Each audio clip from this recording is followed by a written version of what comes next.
Good evening, everybody. Welcome to People Without Pants. Tonight, I bitch about how much I hate going to Market Basket.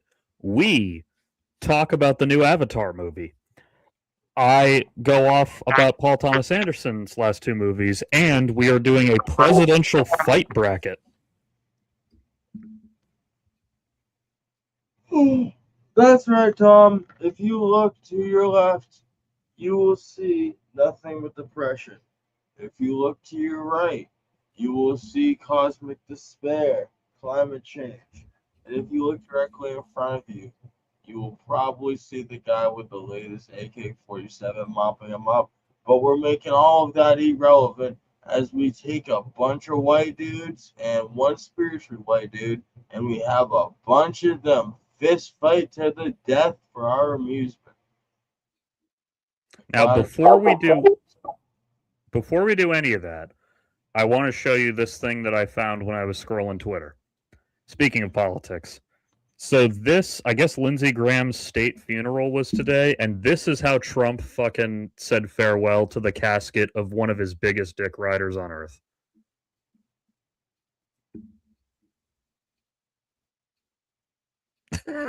knock knock.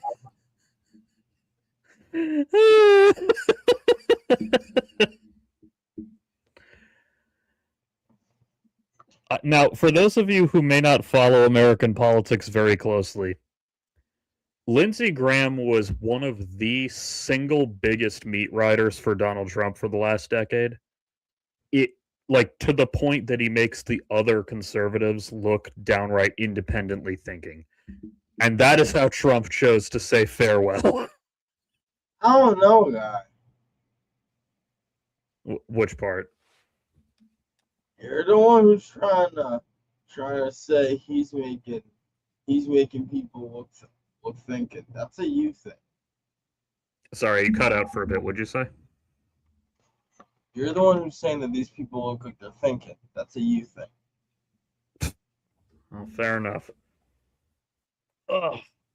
Sorry, scratching my head. I just can't wait for fucking. I can't decide if it would be funnier to see Trump's remarks at Biden's funeral or Biden's remarks at Trump's.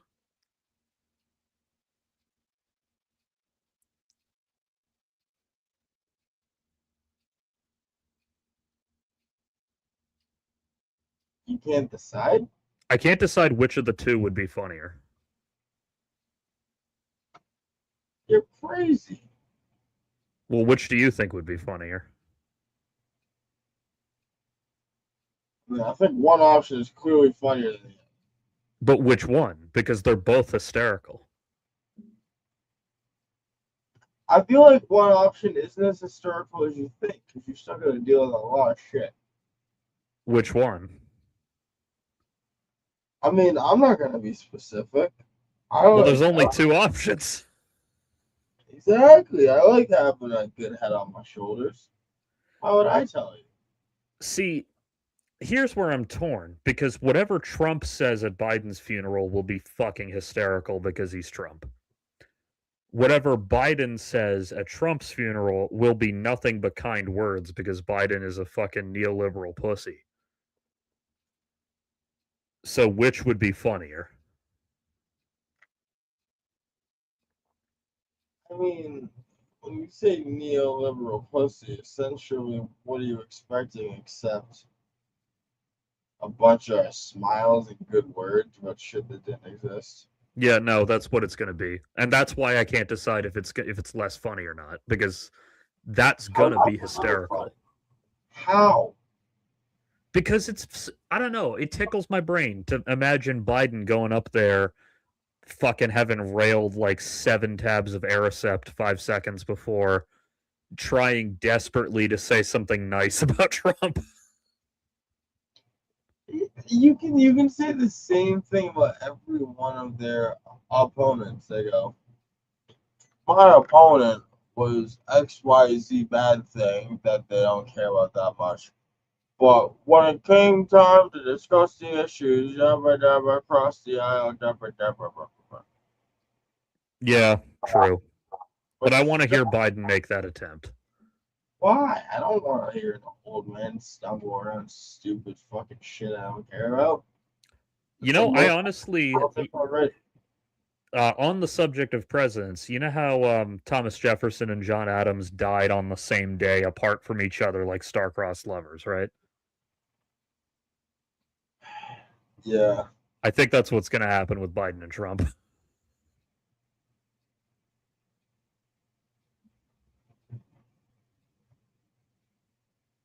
I feel like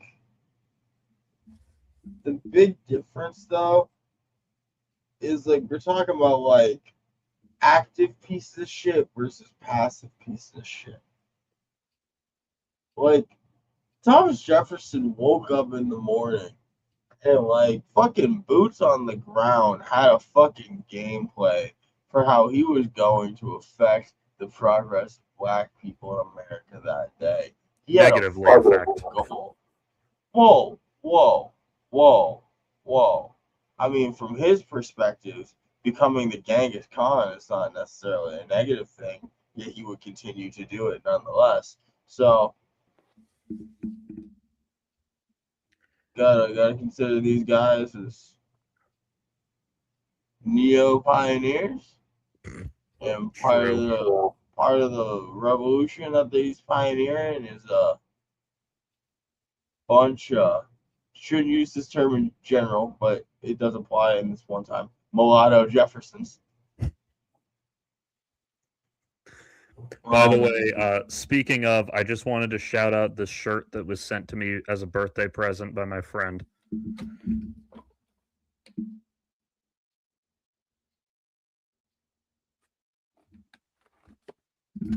I just got that last night. so, it is funny because if you're an ICE officer, assumedly you are married to someone who then is being unfaithful to you with a boyfriend, thus validating the prophecy. Just to be clear, because I made the same joke, the ICE agent's wife is an adult. It's his mistress who's a 12-year-old girl. And I'm not dating his mistress, I'm dating his wife. Uh, I mean, did you stop and ask? Yeah, I did. I asked what time he'd be home and everything. So since you went to the ICE agent, you went, hey, what time you get off work? Well, technically, what was said was that we were going at it, and she heard the door, and she said, "That's my husband. Try the back door." And I said, "Well, this seems like a weird time to try the back door, but okay." Ah, cha cha cha. Are you setting up a threesome at this point? No, definitely not. I don't. I would never. I'm not into other guys' dicks in general, but like I can tolerate the sight of them. But if I see an ICE agent's little fucking pecker come out, I'm leaving. I don't need his little fucking 2-inch Punisher like threatening me. So you feel threatened by the 2-inch. Well, I feel threatened by the gun that the agent is carrying. So you don't mind his cock. Well, it's not that I. The size of his cock is not what threatens me. Frankly, it's the smell, likely. But also, I just don't want to picture an ICE agent feeling pleasure or enjoying his life. So you saw Naked Ice Age, and you're like, yeah, this is about to be good. But it only is when drop trow happens and the odor occurs. So you're like, you know what? I might want to reconsider my life decisions. Now, I have personally never had an incident like that where someone smelled bad in their downstairs mix-up area, but I've heard tell of it. Downstairs mix-up area. Yeah, like old Greg. I showed you my downstairs mix-up.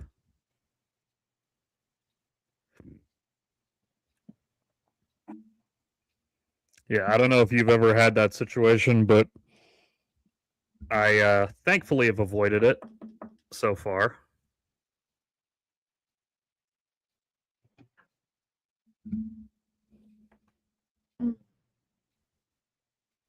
Oh, actually, speaking of that, Let me put it this way. yes.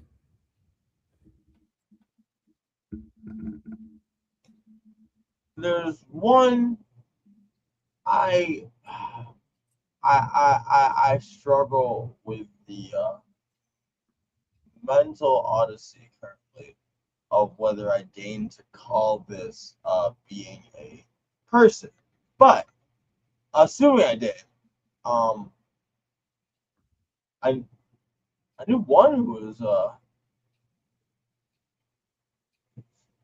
reminiscent of a waste treatment plant on a hot summer's day. Uh, Now, do you refuse to call this person a person because of something they did to you, or did they just like do something else? Well, listen, people are not defined whether or not they're people just by their treatment of me. They're defined as whether or not they're people by their treatment of others in general. True. Speaking of smelly genitals, and you'll understand why I made this connection. So the new Avatar, The Last Airbender animated movie came out, and unfortunately for All them, the internet wants the fucked off because they're grown. And so they can go, ha ha, you know that foot fetish that we've been hiding for 15 years very, very, very veiledly? Well, we can be horny on Mayan now. And she said a comment about someone's looks. Do you know what that means? that's Fuck it. actually not what I was gonna get at. I was gonna get at this line. Nah, I know exactly what you're getting at. I didn't even make a joke out of this one. I just know it can be made.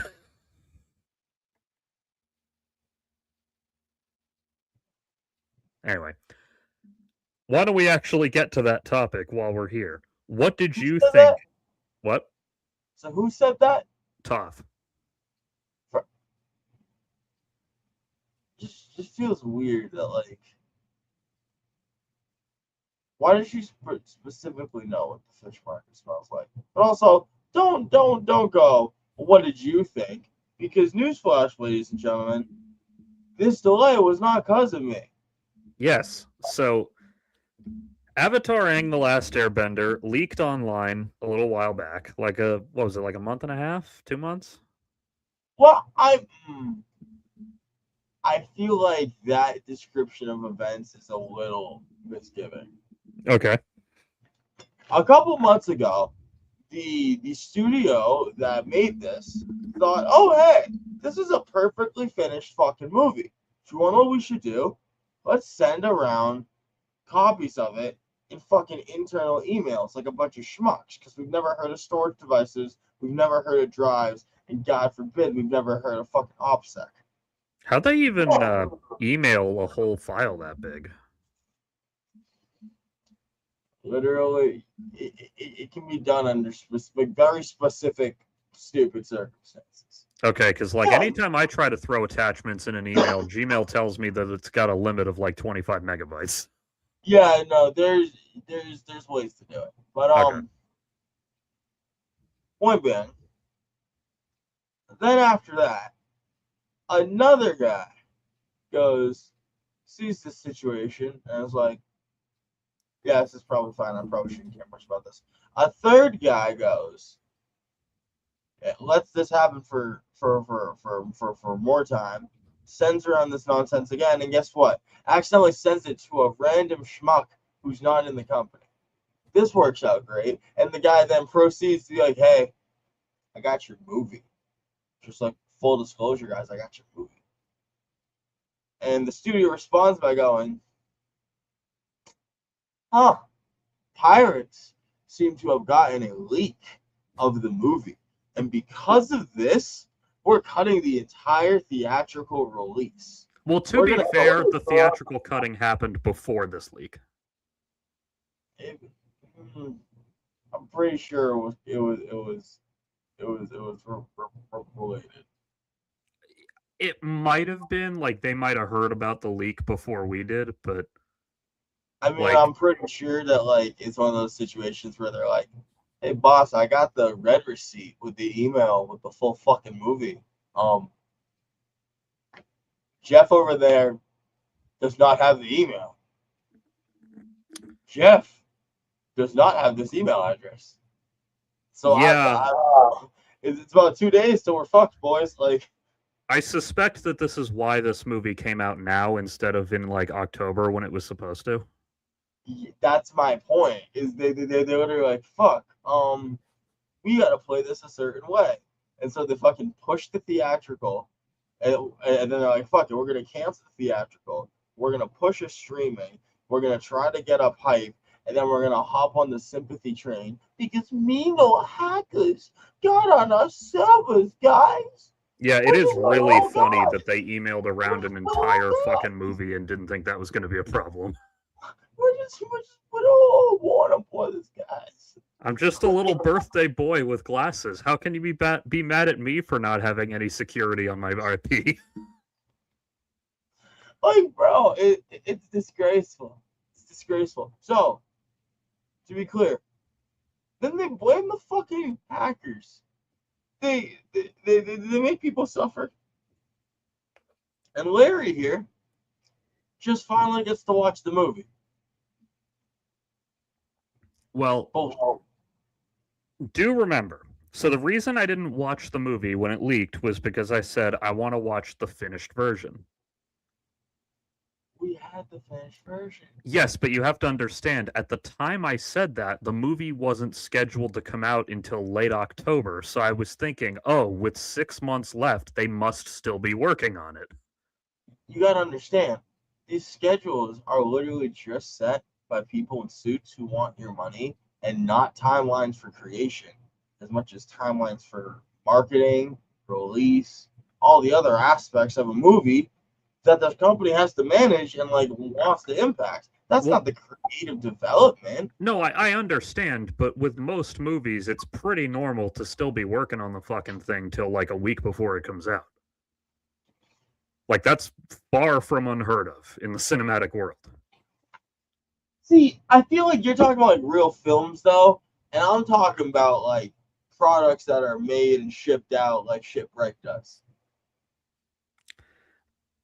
Well, I mean, yes, but it doesn't really matter because I've heard that about like shitty movies too. Like with most movies, it's pretty normal to keep working on the fucking thing pretty much till it comes out.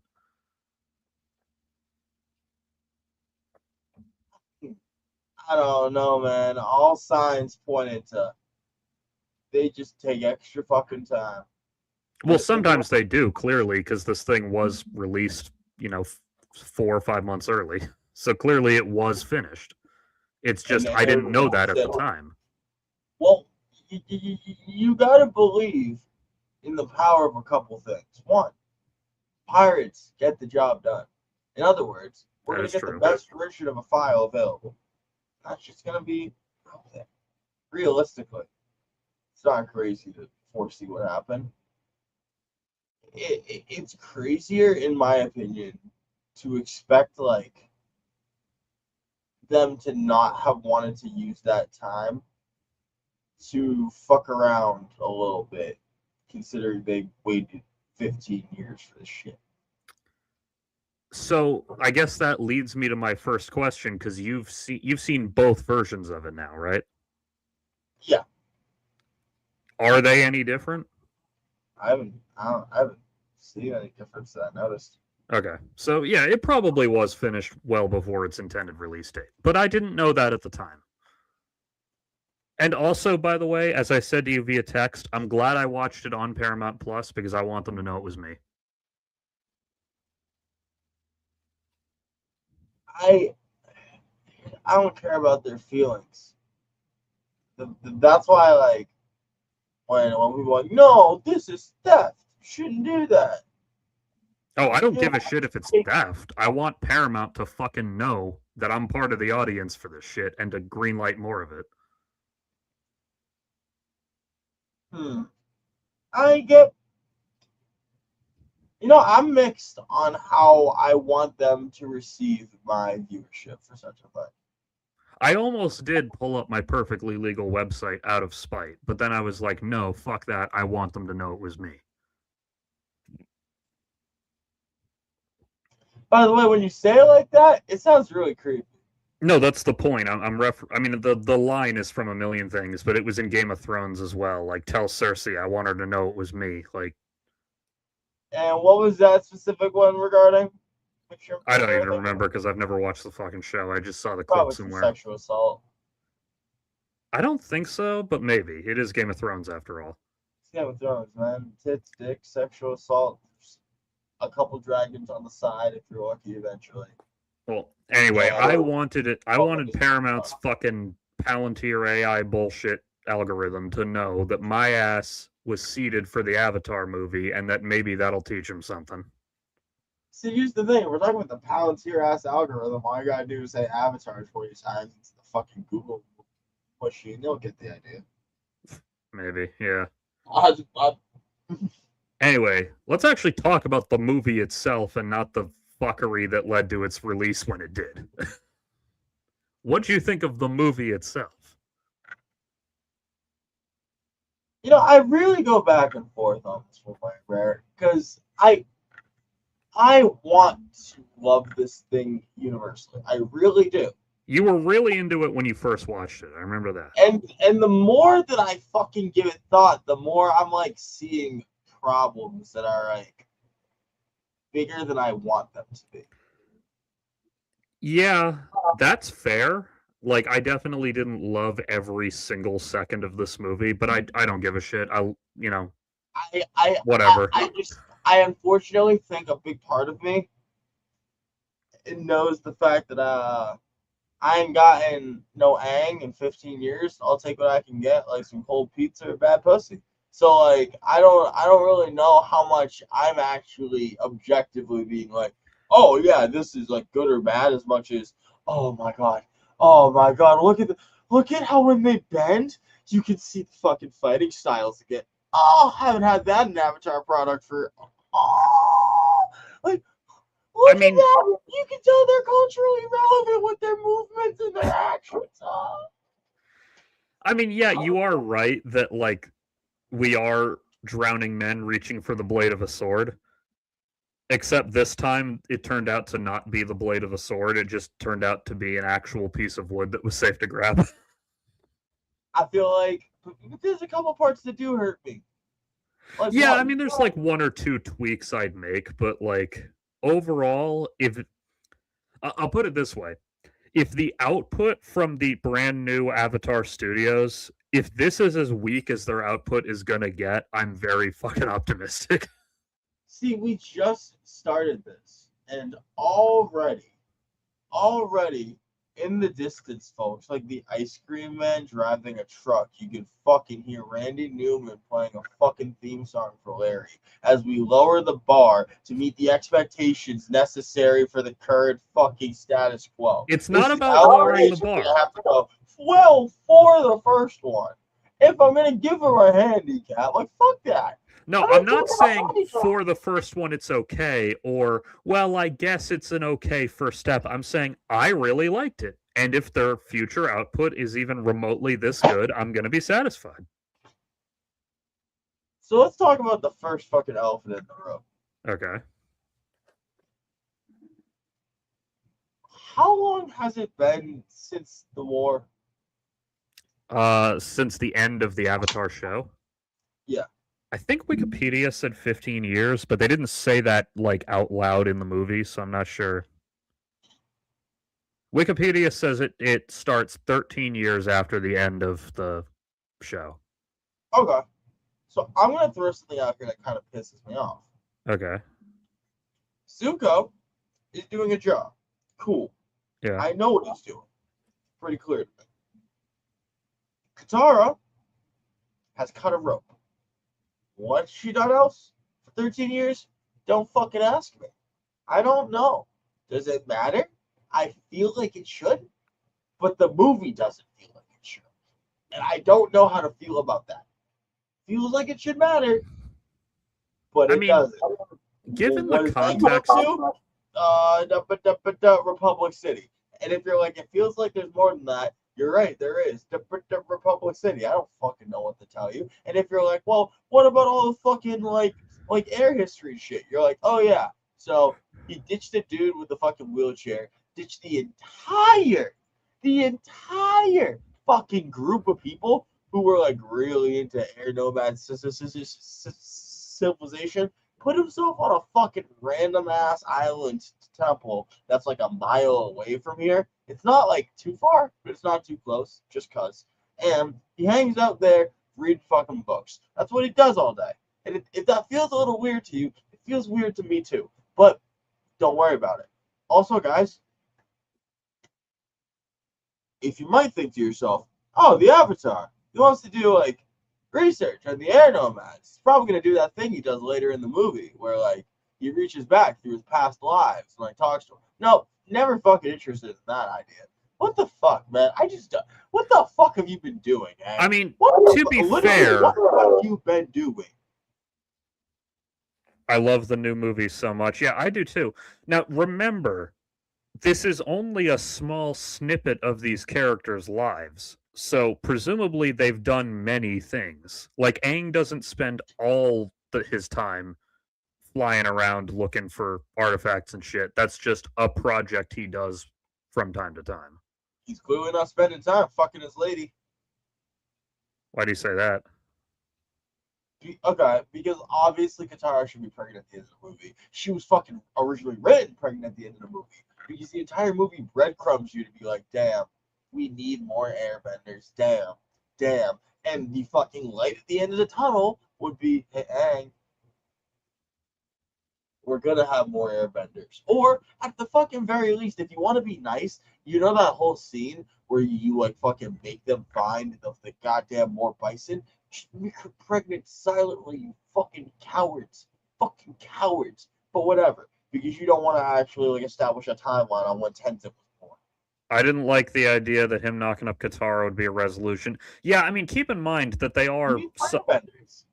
Well, I mean, we the audience already know there will be more airbenders. Sure. Yeah. So like it makes it seem like the only reason he dates Katara and has kids with her is to make more airbenders. Yeah, I heard someone joke when Korra was on that that Tenzin has so many kids because he's using We're the Last Airbenders as an excuse to live out his breeding kink. See, but like, okay, I don't think that is the reason Aang's with Katara, because obviously not every 9 months pop out a kid. Yeah. I really feel like there is a middle ground though that they're like she's with him, and one of his big priorities in his entire life is I have the entire survivor's guilt of the culture on my hands. I'm sorry, I don't think that there'd be no alleviation of guilt from a child. Is that good or bad? I don't know. Maybe it will be fucking good to give this character a little bit of conflict and maybe have him like doing a thing that you or I might not agree with. It would still fucking fit for him. I don't think because it's necessarily not the perfect thing that like Aang ain't a saint. That's how we got here. Yeah, and I'm at the risk of repeating all the same discourse I said when Force Awakens came out, but I'm going to do it anyway. Though this is a much better fucking fresh start for a franchise than Force Awakens was. And I say that as someone who likes Force Awakens. Fresh start? Are we supposed to get like a bunch of content at this period in time? Not this period in time, but Avatar Studios was formed, so we're going to get new Avatar content in the coming years, you know? But when you say new Avatar content, you just mean in the timeline somewhere. Yeah, not all of it will be in the era of this movie. Are we getting any in the era of this movie? When they first founded it a few years ago, they said they were doing a thing about Zuko with Dante Basco coming back. I don't know if that's still planned, but last time I heard it hadn't been canceled. That could be the 13 years before this movie, though. Yeah, I'm not sure like this exact movie's time frame. At least this doesn't open by saying everything the gang did in the prior story failed. To be fair, Force Awakens didn't open that way either. It opened by saying that, you know, the government got soft and let fascism rise again, basically. Which is a different problem. Like, okay, Anyway, the reason I brought up Force Awakens is because something to remember about this movie like with Force Awakens. It is the very first time we've seen this universe in over a decade. They probably want to start with a very easy to digest story before they delve into like more subversive, crazier stories. Like when Disney bought Star Wars, they didn't open with Andor. They opened with fucking Rebels and Force Awakens to ease you back into Star Wars before giving you something like Last Jedi, which teaches you a bunch of new shit, or The Mandalorian, which explores a whole new side of the galaxy, or, you know. I'm glad this movie builds off the previous story and doesn't try to hit the reset button. Yeah, that is true. I'm actually really curious about something because of this movie. What? There's a little detail actually that it might be a slight reset button. I've thought about this since the week. I've been waiting to discuss this idea with you. Okay. So, Forgotten Avatar. Fuck sugar the name. Something with an S. Hang on. I do wish they did a story that felt it involved the whole cast if it was going to include them all. Yeah, but you gotta remember. What? Told Suki to go fuck herself. Well, yeah, Suki was always a supporting cast member, but you're kind of right. But again, this is the first one in the new batch of the franchise. We need all the hits. Be happy they didn't fucking resurrect more shit from the original series. All right, they played it. I don't think we had enough. Well, I'm kind of glad that we didn't have too much, because if you have too much, you have the Force Awakens problem. I would just say we could have gotten a little more without.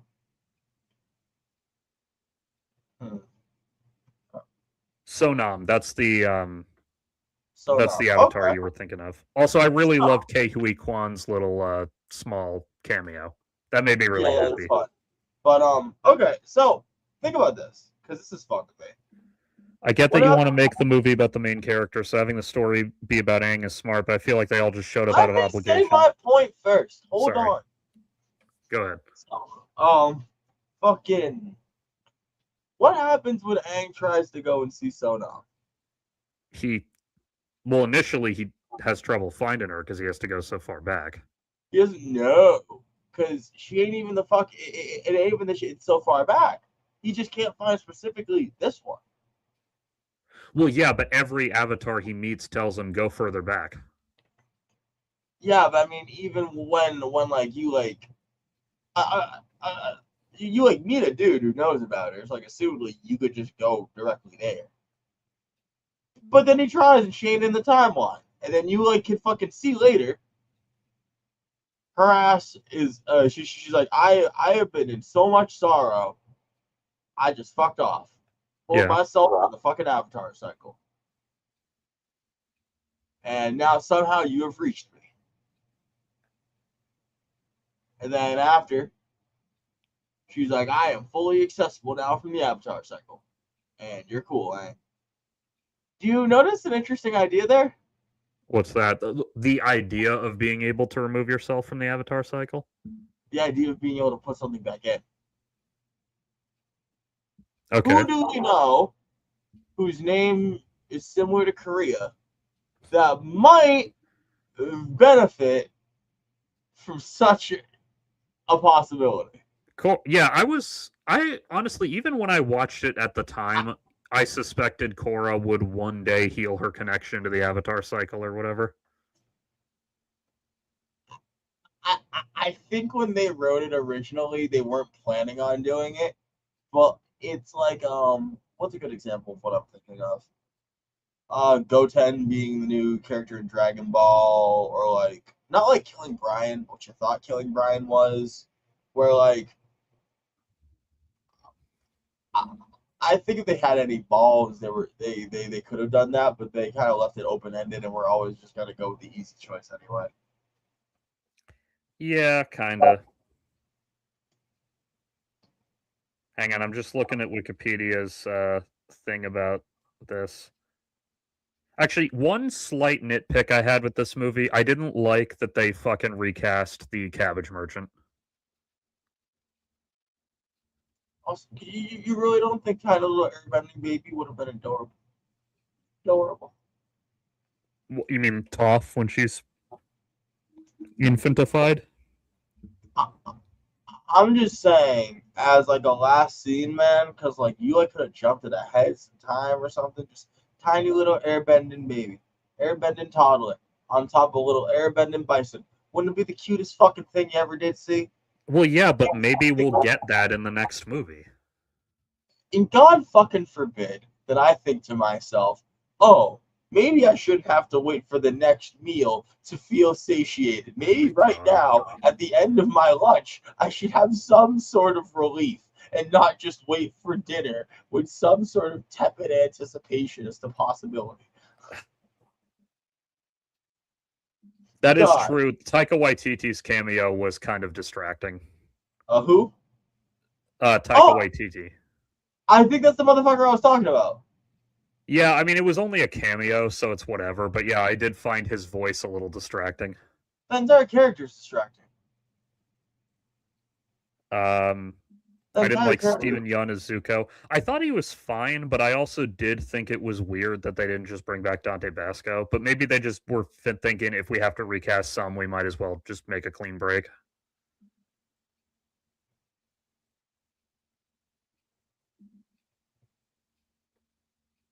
I don't know. I mean, like, I'm not married to the idea that it has to be the same voice actors. It's 13 years. Yeah, that's why I didn't mind it. It's just that because Zuko was the oldest and Dante Basco has the most adult sounding voice, he's the one who could most convincingly reprise the role. That's a valid take, and I like this. He sounds like sad Invincible, not like Zuko. Well, he has the same voice, dude. Of course he still sounds like Invincible. It's like Steven Yeun is not a voice actor. I just want to remind everyone this. When, like, for Invincible, they just got the guy essentially acting in a room and then only taking the audio from it. Yeah, So, that like, he actually always sounds like a guy. Like, he always sounds like the same guy. Yeah, actually, I will say about this that I was really pleasantly surprised by how few like non-voice actors were amongst the voice cast.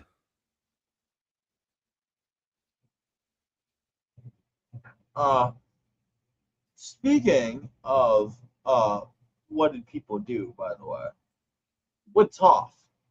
Yeah. Now, I know that you're a down and dirty Avatar nerd. You read comics and things. Did you read the comic set directly after the war when like Aang is literally trying to deal with the colonies? Yeah. So that was a cool comic, right? It wasn't How my very favorite Avatar thing ever, but yeah, it was pretty cool. See, I liked it for like a couple of reasons. One, because like since it was set so directly after the war, it it really had to directly deal with things that I already had like the info base about, which I True. think is fun. Um, That was the like promise, right? That was the first one? yes, Yeah, okay. yes, we're like, oh hey guys, you can't really give this back to the Earth Kingdom because like you got a fuck ton of fire people here, but I swear to God, if you let them keep this, we're all gonna be pissed. So Yeah. fuck, how'd you do that? And it's like, I'll get back to you. Now, there's two other really cool things in the story, and the third will be the most relevant. The second is that we get to see a little bit of Toph getting some love. Good for Toph, and she found romance with a character I really enjoyed because he was a non-bender engineer, and Oh I yeah, just I remember that guy. yeah, that guy would have been really cool, really, really impactful if you think about him. Like him and the first metal bender, greatest metal bender ever. Really great possibility, especially with time. Whatever, don't worry True, about but there are that. two things you need to remember there. One, most people in this audience haven't read the comics, so they'd just be like, who's this guy? That's not necessarily a problem, but it is something they have to think about. But also, we know from Korra that none of Toph's romances last very long, so like But we it's know from unlikely. Cora that we have to fucking make some dads out here. Like, we literally need to make some fathers. So these romances need to occur at some point. We can't just not have them happen and then have Toph, like, make a bunch of fucking kids, which is fucking 30. Or we could. It would be weird. Well, yeah. No, So when you no. were talking about how come Katara's not pregnant at the end of this, I'm trying to think. So they always Korra is like 70 years after the original series, right? Correct. I mean, sounds approximately how old Homeboy lived. Yeah. So 70 years in the future from that, Tenzin. Well, let's go with the oldest kid first, Boomy. Boomy's like 50, right? Like give or take. At this point, I feel like we're really just making guesses. I feel like we could like we could make guesses and round both ways that could affect us by like 10 to 15 years, honestly. Anyway, my point is that timeline wise, it still makes sense for Aang to not have kids yet. I don't know about that. Well, yeah, because Boomy's the oldest kid, so if we assume Boomy is like in his early 50s. Okay, hold on. I'll do this math with you because you're not doing it right. Let's start at 11. Let's add 13 to that. Let's add 1 for the year we experience. That's 25. Wait, what's the year we experience? Because a year passes in time where like they're doing shit. When? Like over the course of the fucking series. Like, the series. Yeah, I thought you meant the movie. Yeah. I was like, yeah, so No, Aang's like no, 12 at the beginning, so he's like close to 13 when the show's over.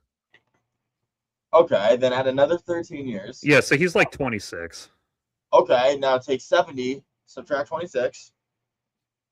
That's 44. Boom, the kid would have already been gone. Like, Wait, hang on.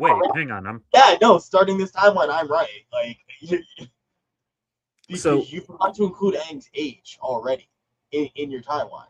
no, I know, but maybe we can say Aang died in his 70s instead of 60s and treat it like Spider-Man: Homecoming, and they just got the dates wrong. Well, they never really gave because they don't really have like years in Avatar that they say in the show. They have it on like the wiki. Go off of. Hang on, I gotta dig into this now because I'm pretty sure.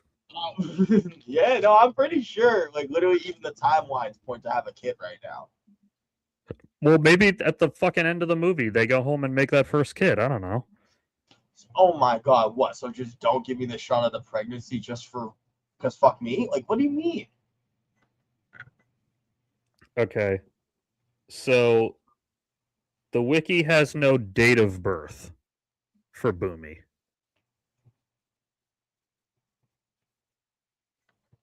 I mean, clearly, like Tenzin's like 40 or something at least. Yeah. He's a grown ass man, and he's got grown ass brother who's a Yeah, grown ass. just to give you a sense of like the age dynamics in their family, this is from Korra. Like to just Yeah, give you a sense of like how much older is Boomy than the other two kids.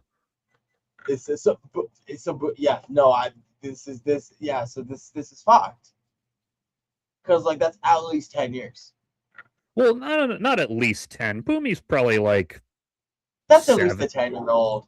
That doesn't. Well, maybe. Yeah, That's 8, at 5, least a and 1. 10. That's what I was thinking. I was thinking like 8, 5, and 1.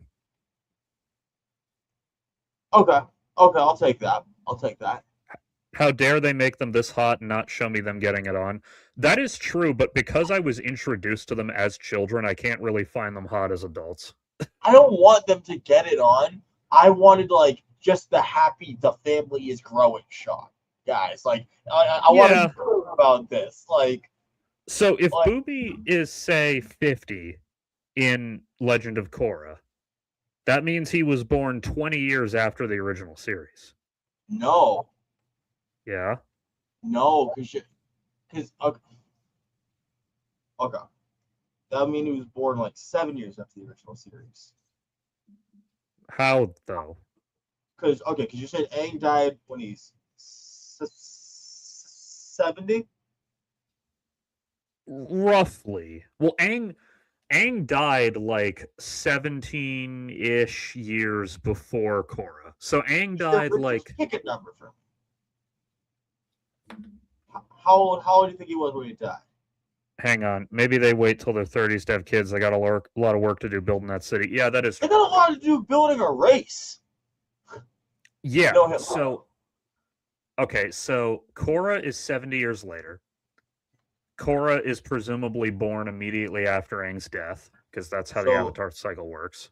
so assumedly Aang dies at age 70, and if that would mean fucking how old is Boomy when Aang dies? I doing the math in my head, Aang would be like 66 when he dies. Physically, that is, not counting the 100 years in the iceberg. Sure. Yeah. We are not touching that 100 years at all. At Yeah. all. Yeah, so Aang is Aang 66. Boomy is what? 35? 35. So then you take away 35 from 66. That's 31 years. If Aang had Boomy at 32, he'd be like 40 in that picture. Yeah. Dog. So okay. So you're telling me 40-year-old Aang looks like that, and then 40-year-old Tenzin is out here looking like he fucking bring me pictures of Spider-Man? Uh, Like, life did not treat his son well at all if we're going like this. I mean, Like, Tenzin doesn't really look that. He's got the beard, but like the beard makes him look older. But other than that, Tenzin doesn't really look that bad. he's got like the wrinkles and shit. Well, does he even? I mean, I guess. Yeah, But I mean, that's like, like, pull up Tenzin on the screen for the people.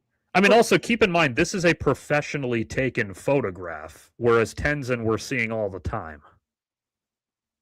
Oh yeah, bro. I'm sure Aang really fucking went and would do subtle makeup and not get Kiyoshi the fuck up if we're going that direction with it. How old did I? First military age is you. That's true. Second, how old I say he was in the flashback. So again, we never got an exact date of birth for Boomy, but like, if he's supposed to be 50 in season 1 of Korra, that would make him born like 20 years after the original series.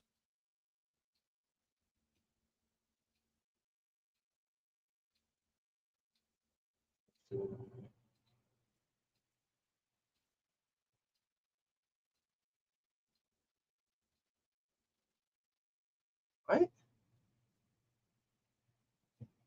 Yeah, actually, so not that this really matters, but here, AG means after genocide. What? Remembering, hang They on. decided to measure from the genocide? Well, yeah, because the story begins with the air temple getting attacked. It's the same way that like For Star us, Wars. sure. Well, Star Wars similarly uses the Death Star battle from the end of A New Hope as the center point of its timeline, and anything takes place before or after then. That's crazy work. Remember in Korra when she flashed back to Aang, that was him like in his late 40s, because that was supposed to be like 30 something years ago. Versus That flashback. You got What? Cone. Yeah. Versus you got Cone. Toph calls him Twinkle Toes at every age. Yeah, so the Avatar wiki uses what? I just love the receipt. Like, this motherfucking receipt brings me joy. Yeah, so the Avatar wiki uses the genocide of the Airbenders as the point in its timeline, and they measure with that as the center. No, but hold on, actually. Can you pull up a picture of him in that flashback? Sure. He looks the exact same in the pictures in the flashback. Well, that makes sense. Exactly. No, exactly. Like, I caught what you were saying. Well, that makes sense though, because they're only a couple years of. Nope, that's not what I wanted. They're only a couple years apart. That flashback and that photo. I mean, so you're saying that you're assuming that the photo is from how long after this event? Oh, I'm assuming that photo is from like maybe 5 or 6 years before that flashback scene. Because in the flashback scene, he does look a little bit older. He's got more lines in his face and everything. Well, I couldn't tell because you refused to pull up the scene. Oh, well, I'm trying to find it. Hang on. Well, just type in Aang versus Yukon. Well, yeah, but they'll have it here. Well, yeah, but you're out here reading other stuff. You're not looking for the photo, you goof. So the I saw caption you. refers to this as his early 30s. Sure, but let's see the flashback. You. There's that one. Yeah, but like, show me him on the cycle. Yeah, here. Okay. Grown Aang on a air cycle. God damn it! I searched it, and the first one was the one I was told to look at in the chat here. Where's the mute button? Because copyright. Okay. Skip to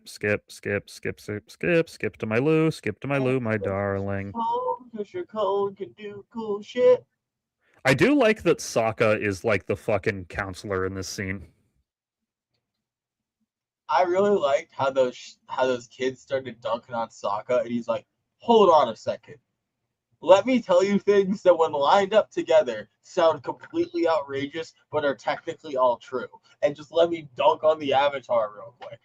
When those Hilarious. kids first showed up, for just a second, I thought they were supposed to be his kids. Oh, so you're fine with Sokka having kids? Okay. Well, they never get into Sokka's family history in the show, so I was like, oh, did Sokka fucking get married to Suki at like 18 and pop out 3 kids immediately? Like, you know. So that's fine with you, but God. Well, it's not a fucking moral imperative that Aang and Katara don't have kids yet. It's just timeline-wise, it's okay that they don't yet. I mean, when you say timeline-wise, you mean going off of Korra. Well, yeah, of course I'm going after the thing that's canon. Well, I mean, like, going off it interpreted one way. Yeah, Sokka's, I think, 15 in the original show. So yeah, he is about 28, 29 in the movie. Get down, get down. Okay, so can you compare that to that family photo? Yeah. It'd be a lot better if the fucking wiki would let me make the finally, now you work. See? It likes it now. Yeah, so he looks like roughly the same guy. age. Yeah, that's the same fucking guy.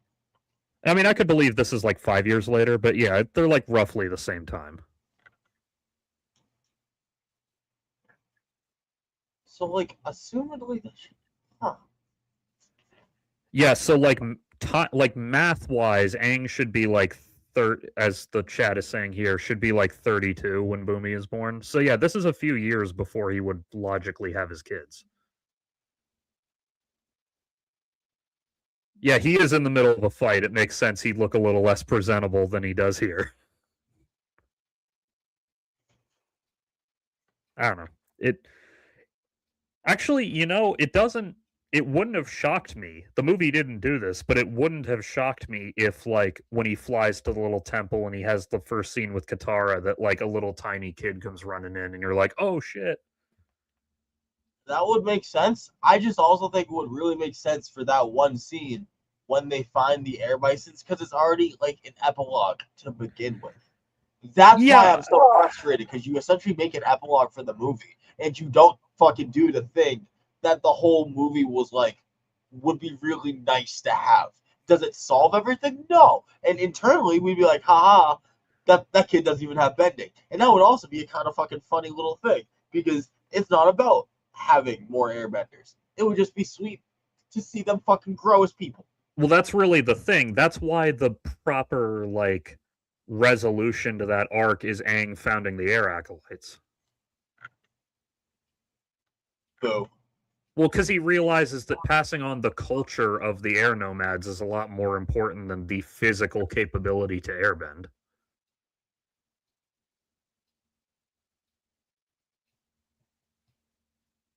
I'm gonna hard disagree with that. Well, that's what the movie thinks. It's not necessarily what I think. I don't know if the movie thinks that. I think the movie just has like he's doing what he can, Well, and yeah, what he he literally how it says fits. like what matters more than the bending is the people, or whatever the line is. Yeah, and like you don't think that's like partially him just dealing with the resources he has? I Obviously, mean, he would like to have benders. no, I mean it is, but like he isn't wrong that the air nomad culture means more to him than the air bending ability. Sure, sure, that's what he's chosen to value. That's fine. Also, by picking up with him at 25, you could realistically fit 5 to 7 years of stories before they become parents. That is true. You know what? I'll say that's actually a fucking good take. I'll give you that, but you could also just give me stories before this. Because remember the whole "what the fuck were they doing" problem that I'm still on. Well, yeah, Because we, like, we know okay, the show was 1 year. well, also hold on, because I want to wrap back to something for a second before we get too far off this. So the promise. Yeah. You're right. It would be kind of difficult to include a character from that comic in this story because like people don't know the comic, right? You could get away with it if you did it right. Because they did.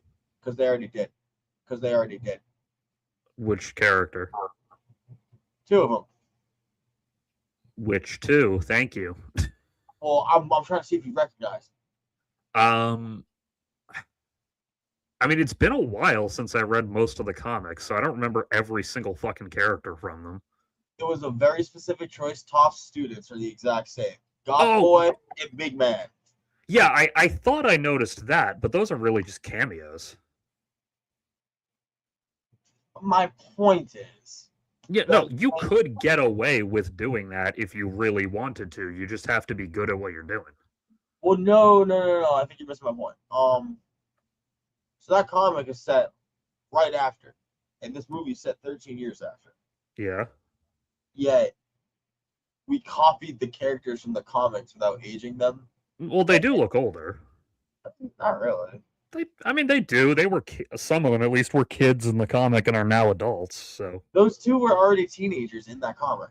yeah, so now they're young adults. Or it could also just be an Easter egg, and they're not literally the same characters, but just a couple more of that same type of guy.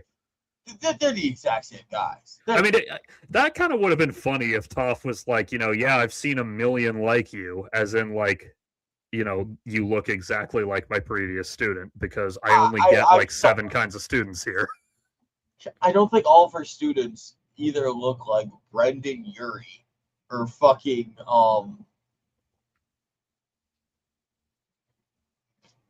the Big Show.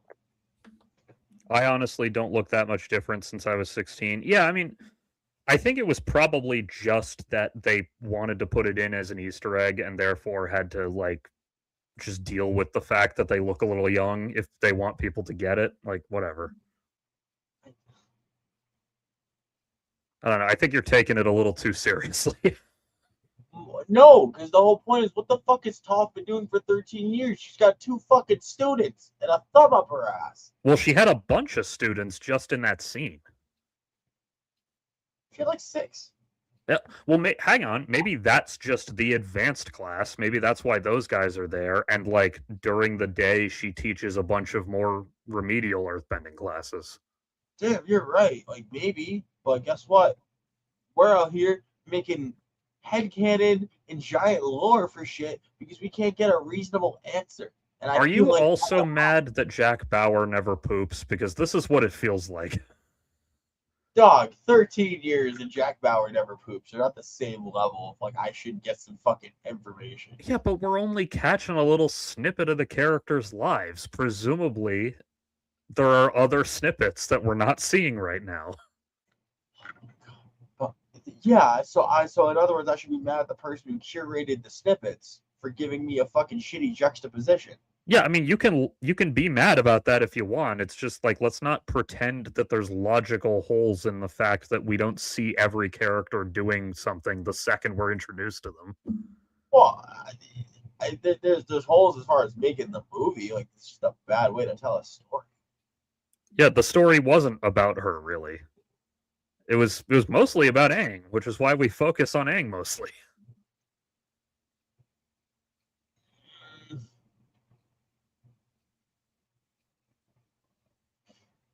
As for what Katara was doing, wasn't she running the fucking Republic City Council or something? You literally saw her cut a rope, dude. Well, yeah, so presumably she has a government position of some kind. That is it. Maybe. Didn't they explicitly say, like, Katara serving Republic City and then cut to her with the rope? Like, wasn't the implication that she was, like, city council or whatever?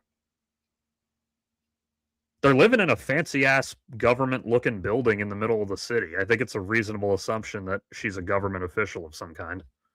I mean, you can also build buildings in like 10 seconds there. I don't think architecture means shit. I would have liked a dinner scene or something where everyone catches up, just a rebounding moment. That's true, but if you do that wrong, it comes across like exposition. Yeah, she did specifically say so. Okay, that makes sense. It's not to say you couldn't do this and have it work, but most writers, it would devolve into exposition. I mean, I think more just interaction between the characters would be nice. You know, it's like a little like, okay, because like they clearly in the story are up doing their own shit, and like it's just like they like meet back up and don't say a word Well, about yeah, anything. but there's storytelling in that because when Aang, first of all, I love that you for just a second you think he's doing the cliche thing where he leaves in the middle of the night and leaves a note, but then you read the note and it's like, "Hey, join me on the adventure at this location." That Like, was fun. yeah, but I do think Aang, the way he got up that mountain was stupid, but whatever. yeah, but in his letter, he says, "Gather the rest of the team," which implies that they still at least somewhat regularly get together for adventures. Yeah, sure, but like, yeah, like they're all clearly off doing things in different countries and like are not just. I mean, they could send letters to be pen pals and shit, but they clearly aren't just hanging out together. Well, not every day, but they're clearly still doing it somewhat often because one, he says gather the team, and two, when Zuko leaves, the Fire Nation court seems mildly annoyed and not like flabbergasted, which I don't think implies that he means does that quite a bit. I think you're reading a bit into that.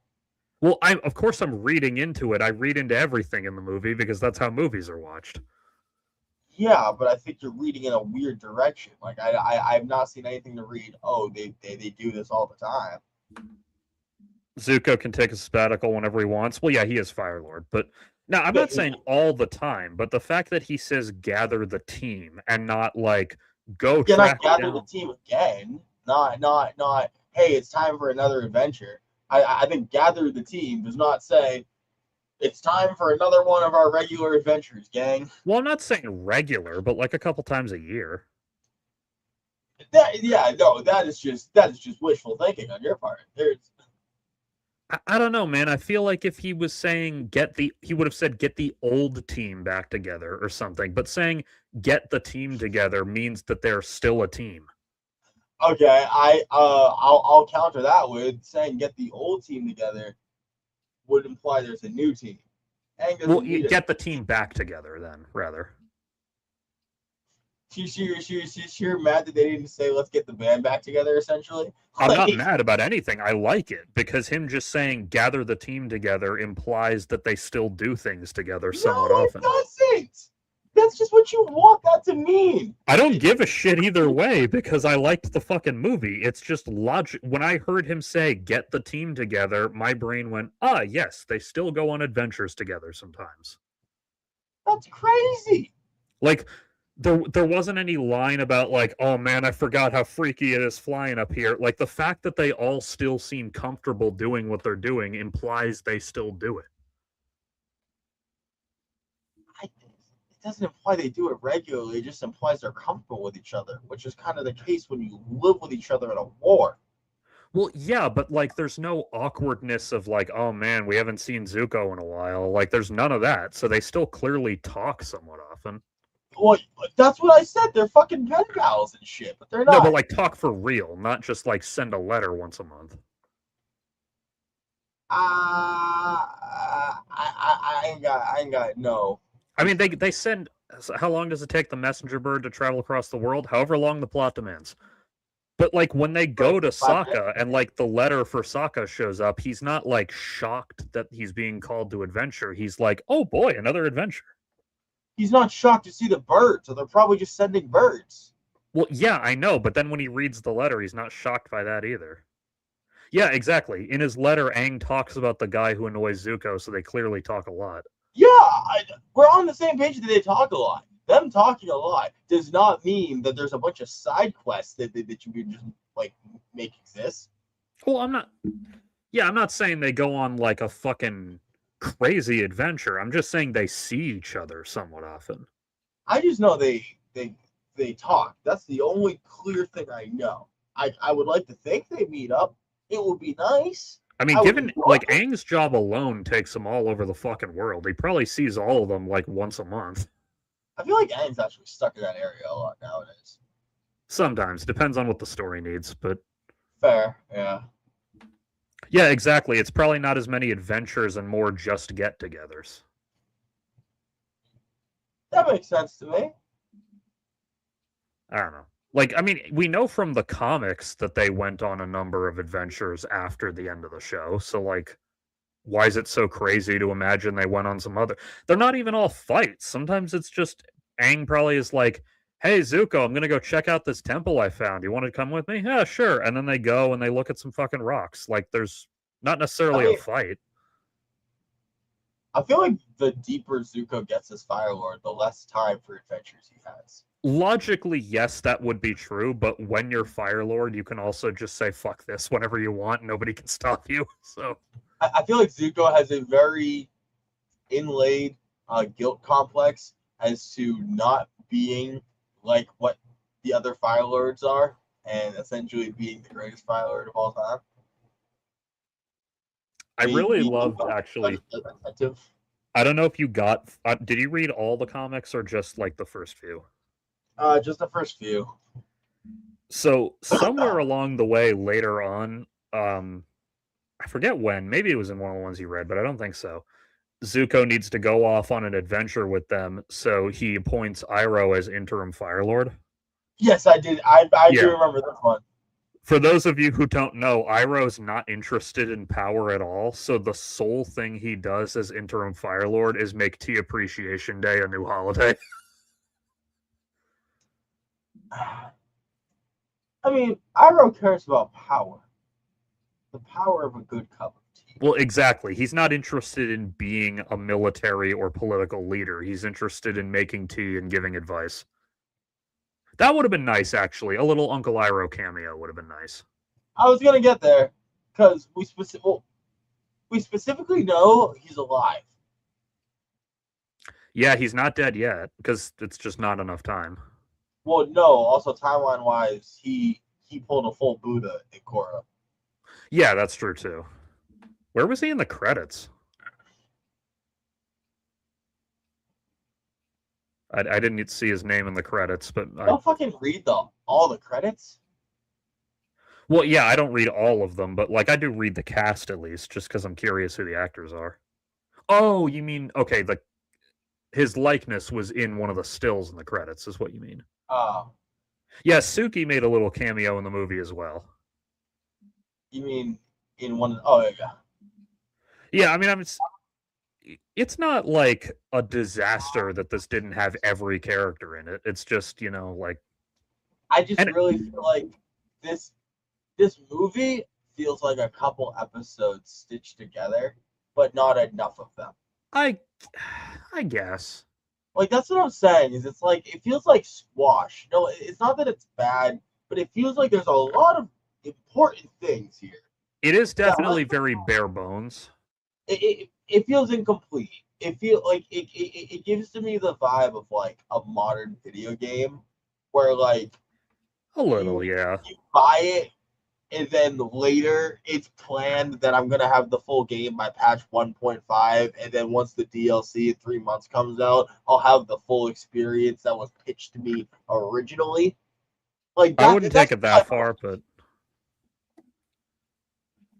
It makes sense he wasn't in it, would feel shoehorned in having literally everyone. Yeah, I don't need Iroh to be like along for the journey. I would have just liked, like one scene.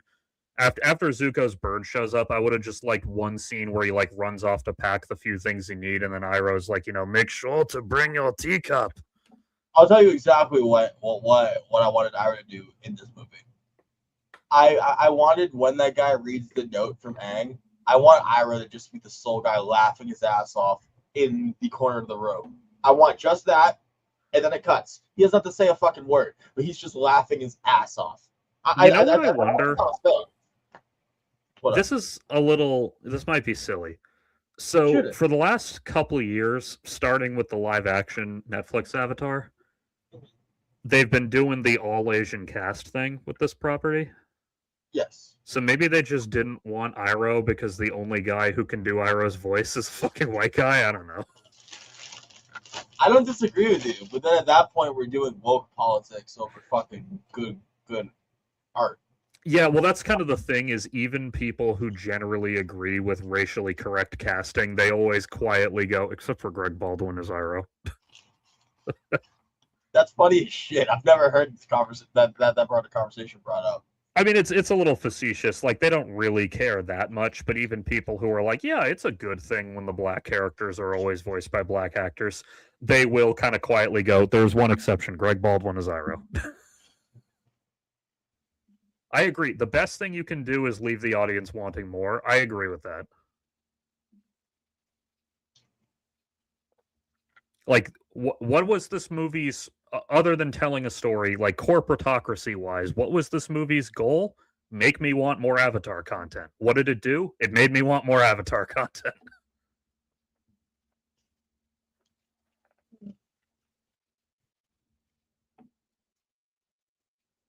This movie gives me a lot of questions. Well, yeah, it left me with a lot of questions too, and I'm hoping that other Avatar content will fill them in. If not, well, no, I mean, what does their planet look like? Because Avatar planet confirmed round. Wasn't what I expected in that movie. Didn't we always know it was round?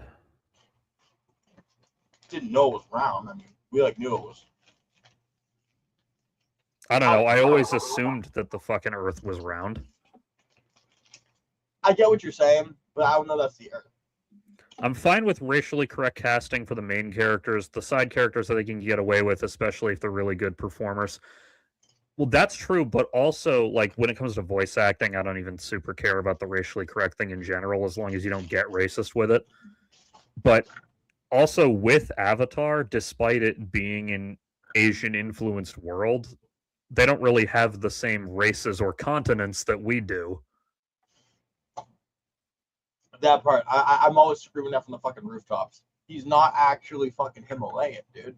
I mean, I agree that, like, out of respect, it's good to have, like, a majority Asian cast in a project like this, but, like, I don't know, if you audition 100 fucking dudes and, like, the best guy happens to be the black guy voicing the Japanese character, sometimes you just gotta go, well... I mean, you know my feelings on this. Did we check the writers' room to make sure they were all Asian? True. No, shut the fuck up. What are we doing? Like, what are we doing? No one ever asked me that. It's just, have we made sure that every voice actor is making sure to say the white man's words? As much as I hate to, like... Because the problem is that making this comment will make people think of, like, the Netflix live-action Death Note or whatever. But it is worth remembering that just because a character is in an anime, that does not necessarily mean they are Asian. Despite, like, the art style of anime. What? What do you mean? Are you saying Light Yagami is an Asian? What are you saying? Well, no, he is. I'm just saying that, like... What are you saying? I'm confused. Like, Cowboy Bebop, and I'm not complaining at all because he did a good job. Yeah, like when they cast live-action Spike, they cast an Asian guy, but Spike's last name is Spiegel, so him being white wouldn't really be, like, racist.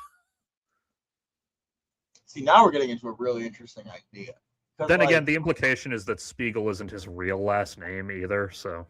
Yeah, but if we're really gonna talk about anime in like an honest sense, you have to understand that it is inlaid with the Japanese understanding of the world. Well, And yeah, and there's they're the inherently xenophobic and um Nippo centralist. So like they just naturally see themselves as the center of everything. So like the assumption is it's a Japanese guy when it's made anyway. I mean, I get we can take that away once we get it, but we are kind of taking something away when we do Yeah, that. I wouldn't recommend ever doing that unless there's like strong textual evidence that the character is like a specific non-Asian culture. Yeah, like if it's Torfin, you can get away with it. Um, They got away with it with Jet in the live action Cowboy Bebop because they cast like an actual dark skinned black guy. Who by the way did well, a fucking amazing well, job with that role. there's a fun little asterisk with this entire conversation. Which when I talk about how you should assume that they're Asian unless otherwise, big old asterisk when it comes to black people. Why? Yeah. Because man, I do not make these rules. I do not like these rules, but these are the rules. Who's that guy from Naruto who like talks like a rapper and has a big afro and everything?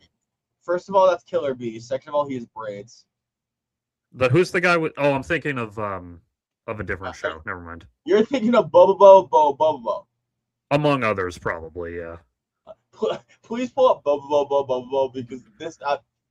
Tell me this isn't a sleeper agent from back in the Toonami days.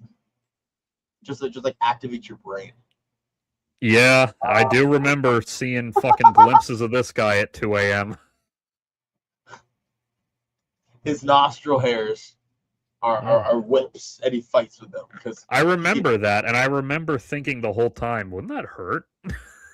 well, see, because he can hear and feel the spirit of hair, and like his hair has like strong willpower.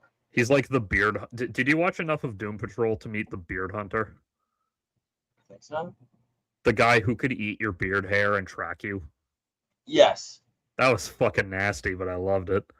Well, because like he was fighting against the Arch Baldy Empire or some shit. Like, Anyway, you ready to start the presidential bracket? I think we've extinguished Avatar enough.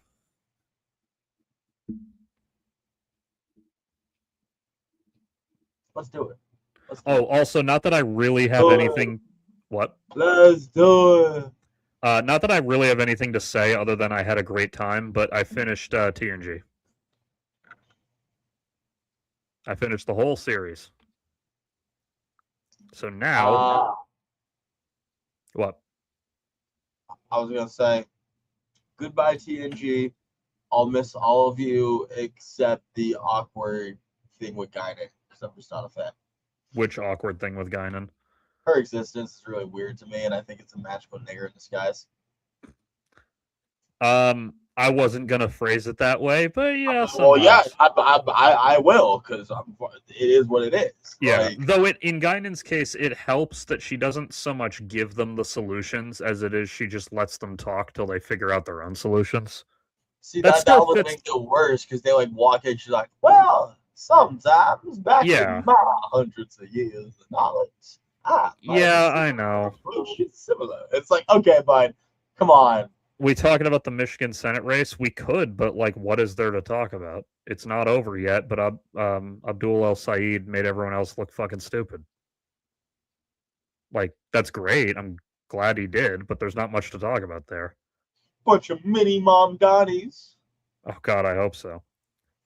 So anyway, I am now surreally in the very, very brief little 6-month period where DS9 was the only Star Trek show. What a great time to be alive. I mean, it doesn't matter because DS9 was good its whole run. It's just like, yes, the very brief period where it was the only one on. It only matters because of how you're consuming Star Trek, that right now 100% of your Star Trek diet is just healthy, good DS9. For about 9 more episodes till Generations comes out, yeah. So like it's like that like week when your dog has like the really nice dog food. Yeah. Now, I said this to you privately, but I'll say it on stream. If if/when I inevitably rewatch Star Trek, I'm not going to do this watch order again. I'm just doing this for my first time viewing because I've never seen it before. One time giggity. Yeah, but I do. It is like you don't have to do it every time, but it's fun to do just once because like little tiny storylines and characters will cross over between the two shows. Like Quark, that was great. Well, yeah, I mean that one was an intentional cameo, but like there'll be others where like, oh, we need a Starfleet admiral to deliver one scene's worth of dialogue. Oh, well, we might as well use the same Starfleet admiral we used over on Next Gen last week.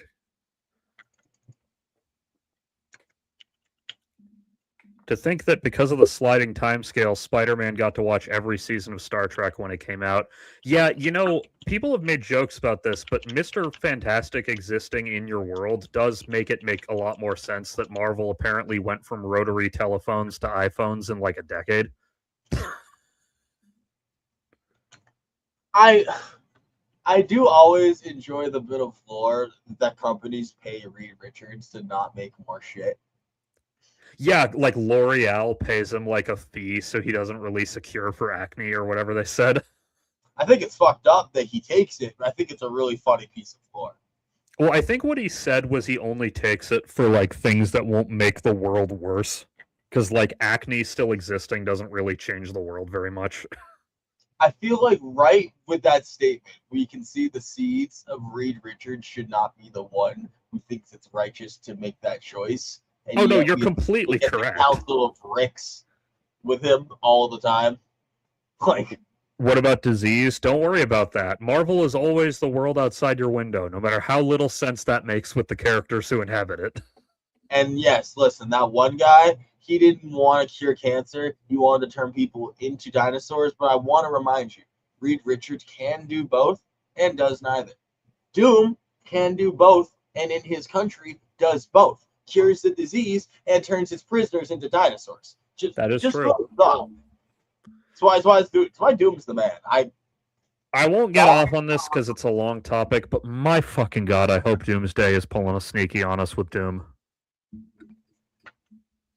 I really fucking hope that they're just doing what you and I said and just letting Robert Downey Jr. go insane under that fucking mask. Yeah, dude, because like if they're letting him act again. Well, they did say he gets to use an accent, which implies to me that he is less likely to be a Tony Stark variant. I swear, I've heard so many people trying to say that shit, and like, no, like I'm not touching it until you watch it, and I'm gonna ask you directly: does he take the fucking helmet off? I will find out, probably. That's my fucking line. And if he takes the helmet off, he can be turning around. Well, that in the Fantastic Four First Steps, which is a surprisingly good movie, by the way, in the post-credit scene that happens. Wait, do you see like the burned face? No, in the post-credit scene, fucking Sue is reading a book to little like 4-year-old Franklin, and she gets up to grab another book because even at age 4, he's so smart that he's already bored with kids' books. Is this God Franklin or just Genius Franklin? Well, he's only like 4, so we don't know yet. But isn't he like a god at age 4? His powers can manifest as a child, yeah. Well, aren't his powers like the most broken of all powers? Like, aren't his powers like more broken than Scarlet Witch? They can be. They're not fully manifested yet because he's still a child, but yes, if his powers, when we meet versions of him from the future, he is basically Jesus. Okay. I'm guessing he'll take his mask off almost immediately. It'll be nanotech that only comes on in the action scene. I hope not. Bro, no, like if that shit happens, I'm gonna be fucking furious because that's not my Doom. No, I agree. Not my Doom. Franklin doesn't. Yeah, so Franklin doesn't really have full control over his powers yet because he's only a child. But like, he can always just hyperbolic time chamber the kid, right? Yeah, theoretically. So, anyway, in the post-credit scene, when Sue turns around for like a second to grab another book, she turns back and little Franklin is standing there, and someone in a green cape is kneeling in front of him, like, shaking his hand or whatever, with a Doom mask in his hand. But, like, he's turned so we can't see what's under his hood. Also, for Doomsday, give the fucking estate of Doom the goddamn credit. True. Or, do you understand what I mean by that? I think so, but remind me, just to make sure. I'm after this motherfucking movie, R.I.P. Dude. True. His favorite rapper's favorite rapper needs to be like, no, like, he needs respect, damn it. Yeah, at least have, like, a poster of him on a wall that's visible for a second or two, like... See, I honestly wanted to open with, like, the stupid old comic bubble letters in the air. Do-do-do-do-do-do-do-do-do-do-do-do. And then just fucking zoom down and then give me fucking left area. I'm actually surprised that after Stan Lee died, they didn't just start hiding a Stan Lee poster in every movie, because that's what they did for the Netflix shows. That's really funny, though. Yeah, because what they did, like, because he wasn't available to do all the Netflix shows, he was fucking getting old by that point. So what they did was they used his likeness on the NYPD recruitment poster that you see, like, in the background of all the Netflix shows. It's like Stan Lee doing the "I want you" in a police uniform thing. How do you think Jack Kirby feels about him being in everything? Probably not great. Dude, like, it's gotta just hurt his feelings every time. Also, I meant to highlight this a minute ago. How much smarter is Reed than other Marvel geniuses like Iron Man and Professor X? He wipes his asshole with both of them. Absolutely destroys them.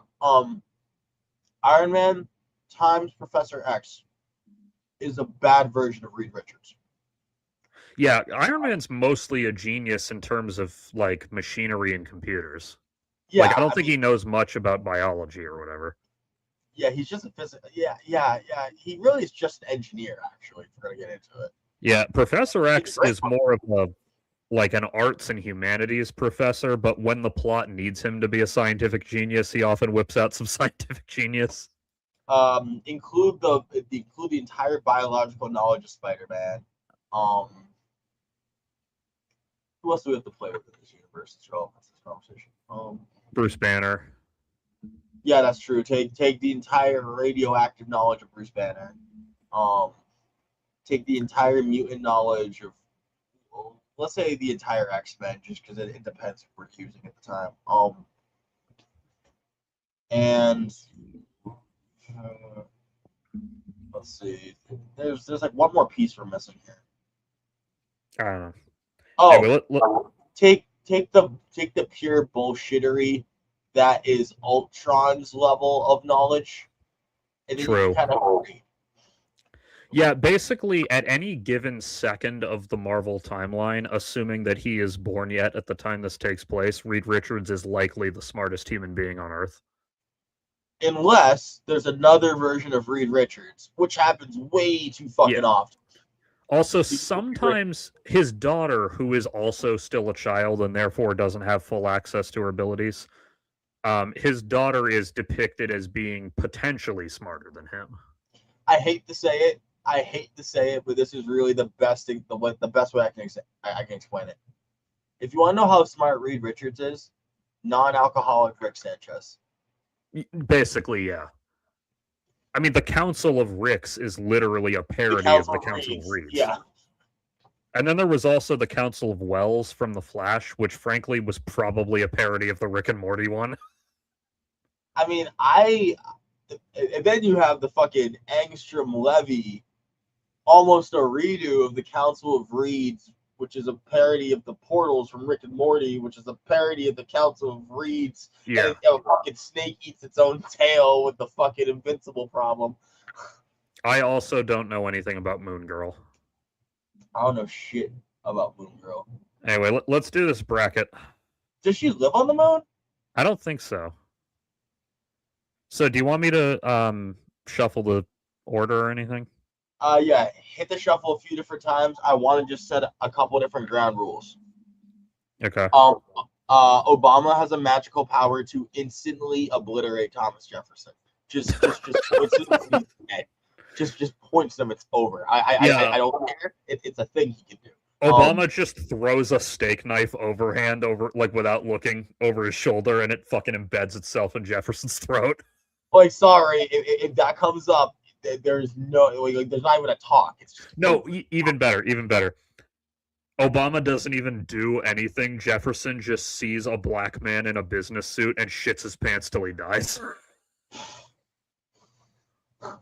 No, that is what the Obama hamaha is. It's showing up as a black guy. The Obama hamaha is The Obama hamaha is showing up in a tan suit. Fucking, that's wild. You're fucking, you're devious for that. All right, so first, that's not what I wanted. No, fuck you.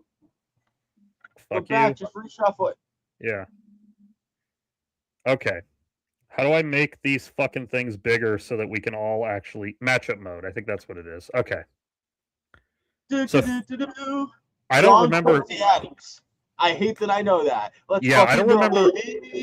The ones old enough that they're paintings instead of photos, I'm gonna need your help with. Tricky Dick absolutely fucks up JQA. The only thing that can go blow for blow is the Biden blast. True. Why do you say Richard Nixon fucks him up? JQA lived often in the shadow of John Adams. He kind of was just like a political throwback. Meanwhile, Richard Nixon has so many crooked killers on his team, he would just have this man shot down before that photo was finished being done. True, and also there's just the simple matter of Richard Nixon was a combat veteran. I also want to add the third evidence. Ow! Yeah, I'm giving it to Nixon. Nixon. Okay, next up is nope, absolutely not. Beat his acid. Beat his acid, bro. That's Woodrow Wilson, Woodrow right? Wilson, and he's getting jumped. That's Woodrow Wilson, he's getting jumped. I could tell it was Woodrow Wilson because, like fellow white supremacist from this era, H.P. Lovecraft, he looks like he's trying to keep a bird contained in his mouth. I just know that motherfucker on sight because it's always on sight with Woodrow Wilson. One of the several elementary schools in my hometown, not the one I went to, but one of the others, was named after him. That's wild. Yeah, I didn't know that when I was 6, but now I do. Well, yeah, I mean... who's this one again? That one I'm double-checking because I actually had a hard time. I feel like that might be Ulysses Grant. See, that's where my head went, but I didn't... I'm best at... No, bro, that's Zachary Taylor. Oh, my God. When it comes to American history, I'm best at 20th century onward stuff. Well, let me put it this way. Zachary Taylor never wins a thing in his life. He is the most forgotten president because he died after 16 months in office. And Woodrow Wilson, this is pre-stroke, right? Because it's always in their prime. Yeah, exactly. It's always in their prime. And pre-stroke Woodrow Wilson, unfortunately, does have a whole Ku Klux Klan gang to ride with him. Though given the era, it wasn't technically the Klan yet, but yes. Okay, he gets it. Jimmy Carter versus who the fuck is this? I wish I had the names. I want to say it was Martin Van Buren, but it's been a minute.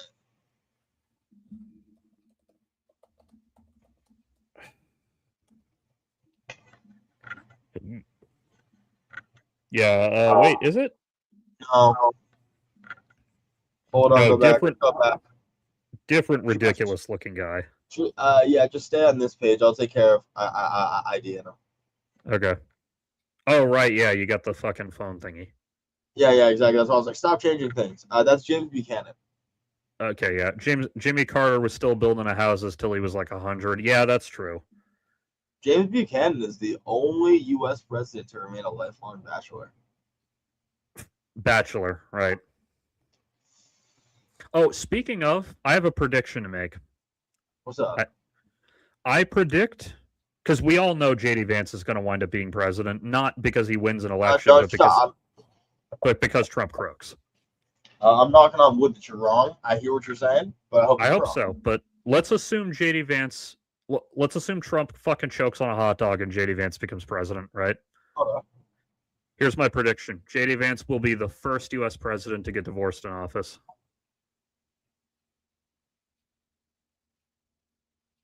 Does he even have the time? Does he what? Because like,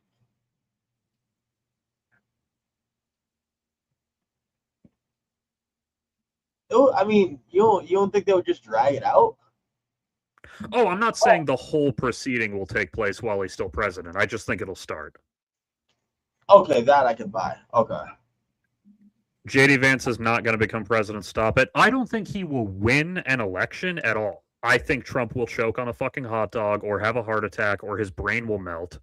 You're trying to I think he'll be manifest this in reality. It'll be cool. Yeah. But I think he'll inherit the presidency from Trump. And this part I do agree with. Republicans won't vote for him because his wife isn't white. Yeah, that is true. That's why I think he's going to dump Usha while in office, because thanks in part to his own efforts, he can't win with an Indian wife with his base.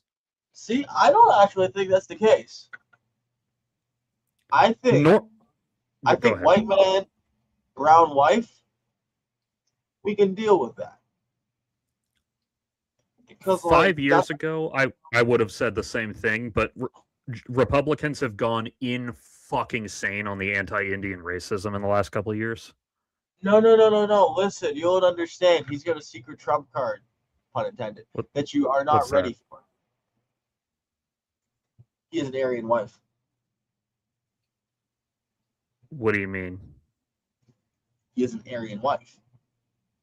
Usha is Aryan? Well, technically Aryan is like an Indian thing. So. Oh yeah, right. Yeah, not Aryan in the way that the idiots mean it.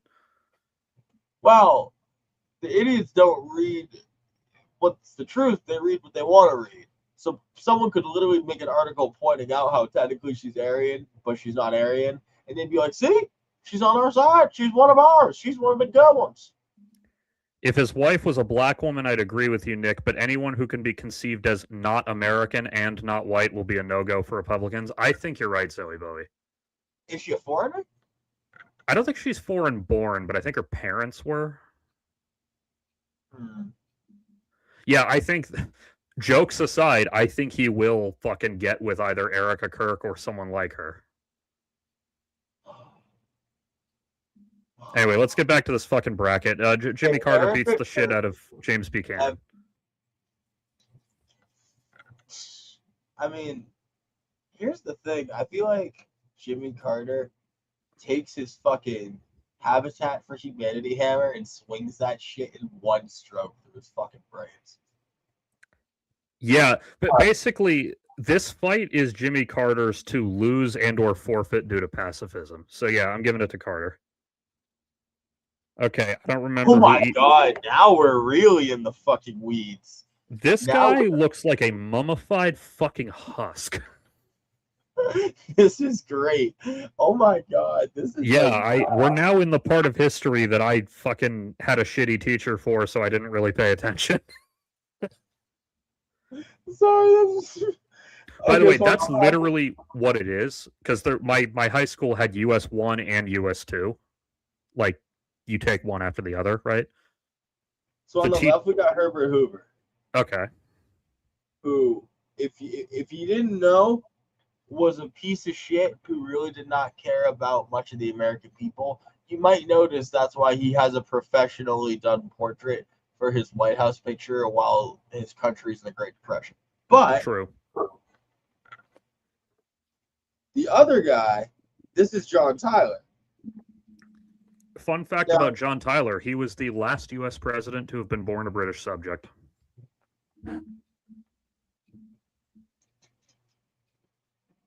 Yeah, and I mean, he didn't even win a fucking election. The mummy guy looks like Kurt Barlow from Salem's Lot. He really kind of does from the right angle, doesn't he? Well, I wish it wasn't the case. I feel like Herbert Hoover is just too well fed for this man. I agree, and also something I learned from a friend of mine the other day that I'd forgotten. John Tyler later joined the Confederacy Congress, so. Oh, I know. Yeah, but don't get me wrong. That doesn't make you automatically gonna lose. No, but it makes you evil. Go a fucking sweeper. Andrew Jackson's gonna be fucking sweeping motherfuckers, guys. But yeah, I don't know if I ever told you this, but my I had US 1 and US 2 at my high school, and my teacher for US 1 was fucking boring as dirt, and my teacher for US 2 was one of my favorite history teachers I've ever had. So as a result, I remember every single second of US 2 and not a single one of US 1. Rip. I mean, I remember the important stuff. It's just that, like, because my US 2 teacher was such a compelling teacher, like, I remember every single fucking unit from that class. You're a youth.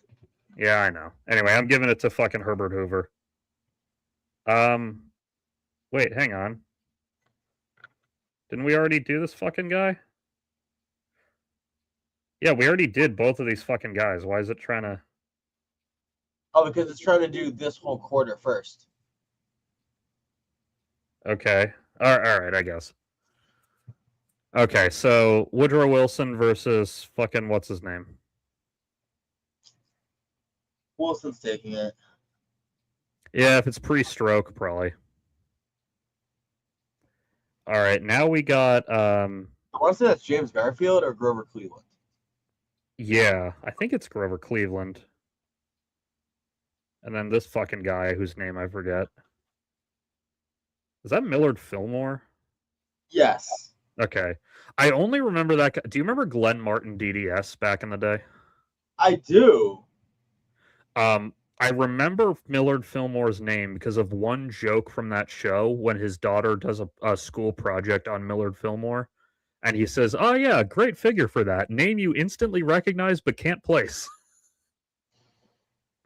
You know, Glenn Martin DDS was a real fucking bastion of claymation, Jewish humor, and overall a lack of a fuck to give. True. Except the first couple episodes kind of sucked because they aired them with a laugh track without the fucking producer's consent. That's I annoying as shit. I thought it was William Howard Taft, but I think he's too skinny to be Taft. Yeah, no, I checked.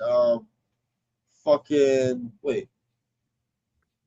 So on the left, we have William Howard Taft. Oh, it is him. Okay. On the right, we got. And then over here.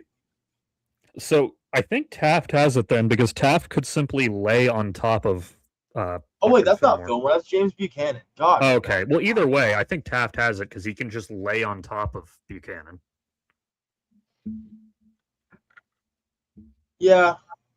Yeah. I mean, I think the fact that we didn't recognize him as James Buchanan goes to show. This one is, I believe, William Henry Harrison, famous for having the shortest term in office. Yeah, he automatically loses. He has a superpower where he automatically loses. You know, when Trump first became president, there was a very brief window where it looked like he was actually going to be out before the 30 days were up. Yeah, sorry, Dwight's automatically shooting you in the fucking brainstem.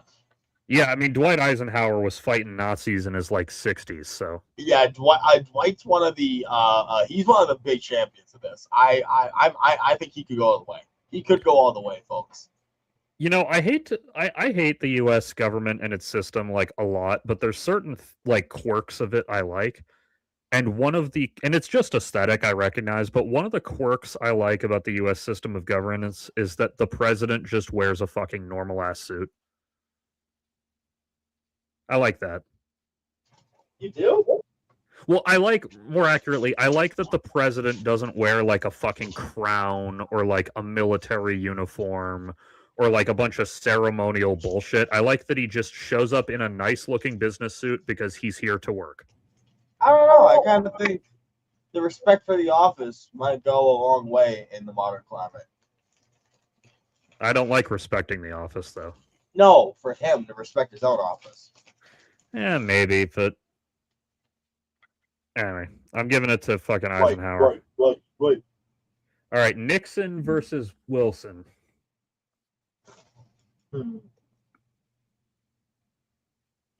I feel like Nixon is gonna come in here, and he's gonna use a bunch of shady people to fuck up Woodrow Wilson's shady people, but his shady people are a lot more better at doing violence. Plus, even if we leave out other people and just leave it as a straight fight, Wilson is also evil, but he's chaotic, doesn't think it through evil, whereas Nixon is like very cold, pragmatic, fucking logical evil. Also, Wilson is like a sickly nerd who stayed inside, and Richard Nixon is the man who could drink anyone under the table. I think. Yeah. Like, he could drink Winston Churchill under a table. All right, Jimmy Carter versus Herbert Hoover. Carter's fucking up Hoover, dude. Yeah, I mean Hoover, fucking his presidency was famously a disaster. Taft, I think it's just the same thing again. I think Taft just fucking lays on him. It's like fighting the blob, like A for Effort said. Absolutely. Yeah. Down with Hoover. Also, just in general, fuck Woodrow Wilson. So. Why is Woodrow Wilson here twice? A bunch of these people have been up here twice. I think it's like doing the matchups now. Huh. Yeah, Eisenhower again. Eisenhower. All right, now this one is actually something I have to think about for a second. Carter versus Nixon. And remember, it's just a fight. Neither of them have access to any of their guys or anything. It's just a fist fight. Does Jimmy Carter have access to a fucking hammer? Let's make it challenging and say no. It's just fists. Like they're naked in a fucking arena together. They can't even like pull off their ties and use them as a garrote or whatever. Like, and you're saying they have no boons at all? By default, yeah. Like Jimmy whatever Carter, their natural skills are boons, but so here's the thing. Richard Nixon's too hungover to fight, and he loses. Yeah, that's believable. Then again, A for Effort says, I think Nixon will win because Carter probably feels bad at this point after killing two other guys. Fuck! That's the hardest rebuttal. Oh, no! Yeah, so you got one guy who's paralyzed with guilt and another who fucking can't wake up properly because he's hungover. It would take Nixon 30 minutes, but he would slowly come over it. Fuck, you're right! Then again, if they're both at their peaks, Jimmy Carter was a fucking health nut, so at their peaks even, he would have been way healthier and more in shape than Nixon. Oh, at their peaks, Jimmy Carter is annihilating physically. The real question is, does Nixon overcome this mental hump? I'm going to say no. I think I'm going to give it to Carter again. Carter. All right, Now, this is the first time Taft might have a challenger. So, Taft goes and tries to fall on Eisenhower. Eisenhower ducks back and then turns it on him and then starts beating his ass in on top. Yeah, Taft I think get up, and Eisenhower starts fucking pounding pavement. Yeah, Taft is like a fucking turtle once he's on the ground. Like, he can't really roll into position. All right. I'm sorry, Jimmy Carter. You know I love you, but I got to give this one to Eisenhower. Bro, like it's going to be really hard to beat Dwight D. Eisenhower. Yeah, because Carter was military. Carter did have military basic training, to be fair, but he was only Army Reserves, I believe. Whereas Eisenhower was, combat. Like, it wasn't just combat either. Okay, yeah, it is doing it in that weird order because now we're getting other presidents we haven't seen yet. Fucking Bush, H-Dub. H.W. Bush versus Mummified Husk Man. H.W., dude. H.W. was a machine. Sadly, I think you're right. He was a killing machine, but he was a machine. Ooh. Who's this fucking guy? Let's see here. I don't trust him. Also, you can tell the U.S. government has been rich for a long time because the photograph portraits of presidents go back a long fucking way. I mean, yeah, but I mean, at my goddamn lodge, there's photos going back like 2 years. It's not that deep. Well, yeah, but your lodge guys probably had money too. Calvin Coolidge. Okay. Are we pairing up the losers from earlier? I don't know how it's pairing them up. I'm just going with the flow. This is I think you just took a random split bracket and they did the left side now doing the right. Yeah, so Calvin Coolidge versus, you said this is Buchanan? That's what Buchanan. Who do you think? Because I don't know much about either of those guys.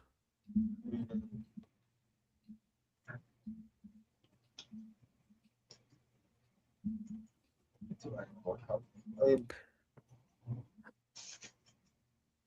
Calvin Coolidge is from a later time with stricter health and safety standards. Maybe that has something to do with it. wait. Let's make sure. So Coolidge was 72 to 33. Yeah, he's really just a boring dude from Mass, really. You know, we haven't considered the fact that logically, the farther back we go, the worse these guys smell. Do you think so? I mean, these, granted, like, they did have sanitation back in the day, but, like, the standards for cleanliness were probably not as high in 1830 as they are now. You know, I think it's James Buchanan. Yeah, all right. Because essentially it's either an abolitionist or just like a milquetoast dude from Massachusetts. Does Washington use his rotting teeth as a weapon? I mean, he could. He certainly uses his slaves. Yeah, that's true. And now this is Grant, right? I think this is Grant. Yes. Okay, and then who did we say this guy was? I believe that's Zachary Taylor. Yeah, I think you're right. I'm giving it to Grant, Army General, ass kicker Grant. extraordinaire. Apparently, Grant he looks was like back James Bond. apparently he was supposed to be there the night Lincoln was killed, but he had like another prior engagement, and he basically blamed himself for it for the rest of his fucking life. Trevor Moore did so many fucking bits about Abe Lincoln being shot. It's really funny to me.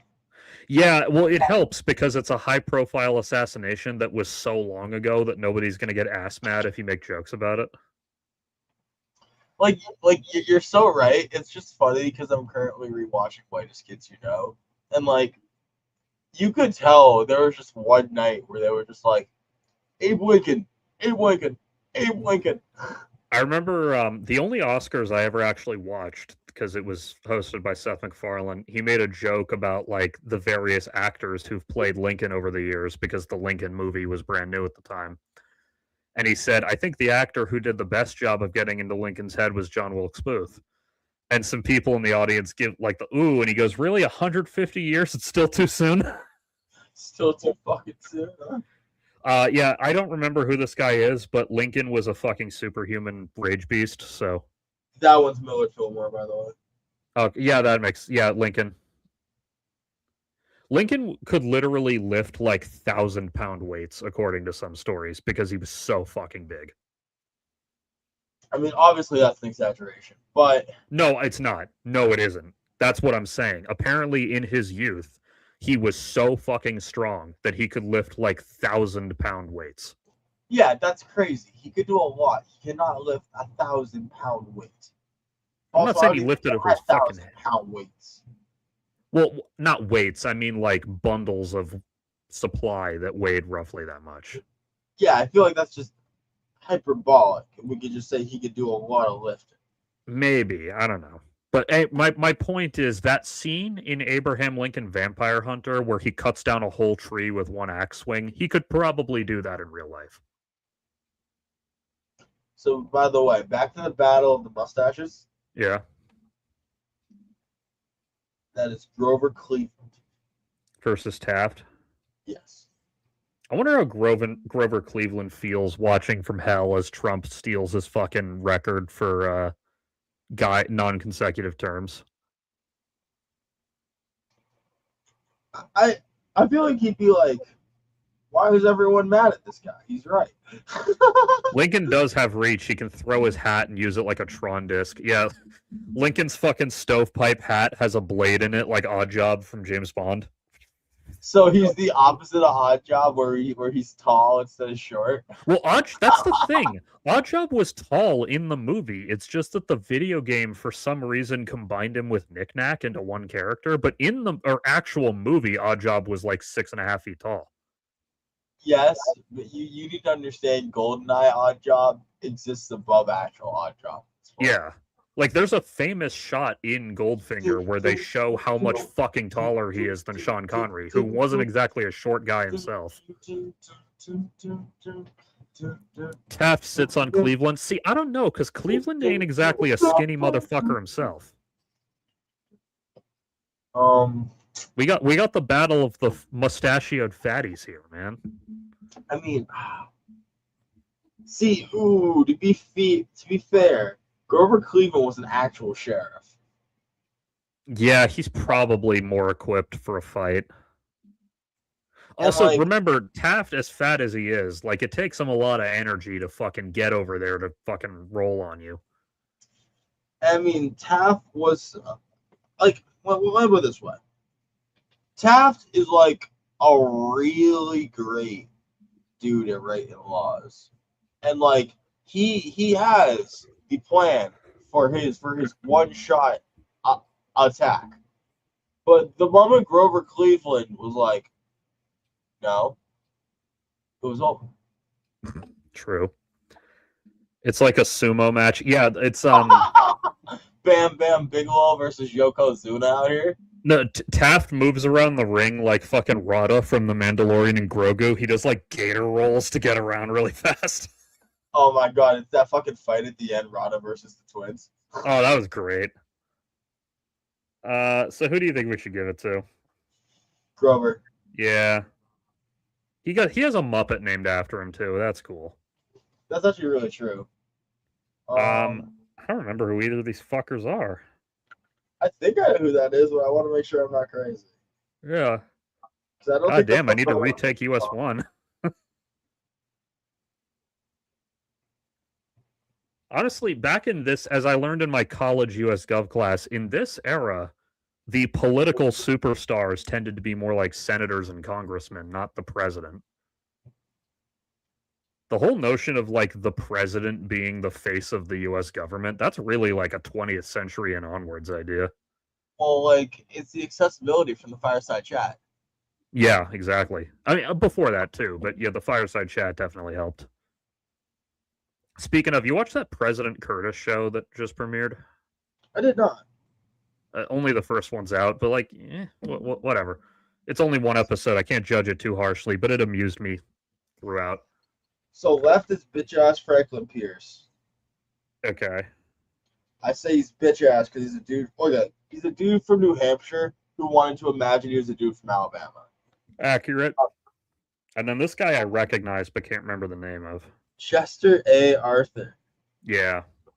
Which I will tell you right now, Chester A. Arthur is gonna fuck a lot of people up. Because I'll tell you about this. Did you? Chester A. Arthur was played by Nick Offerman I can in tell. in that movie. Yeah.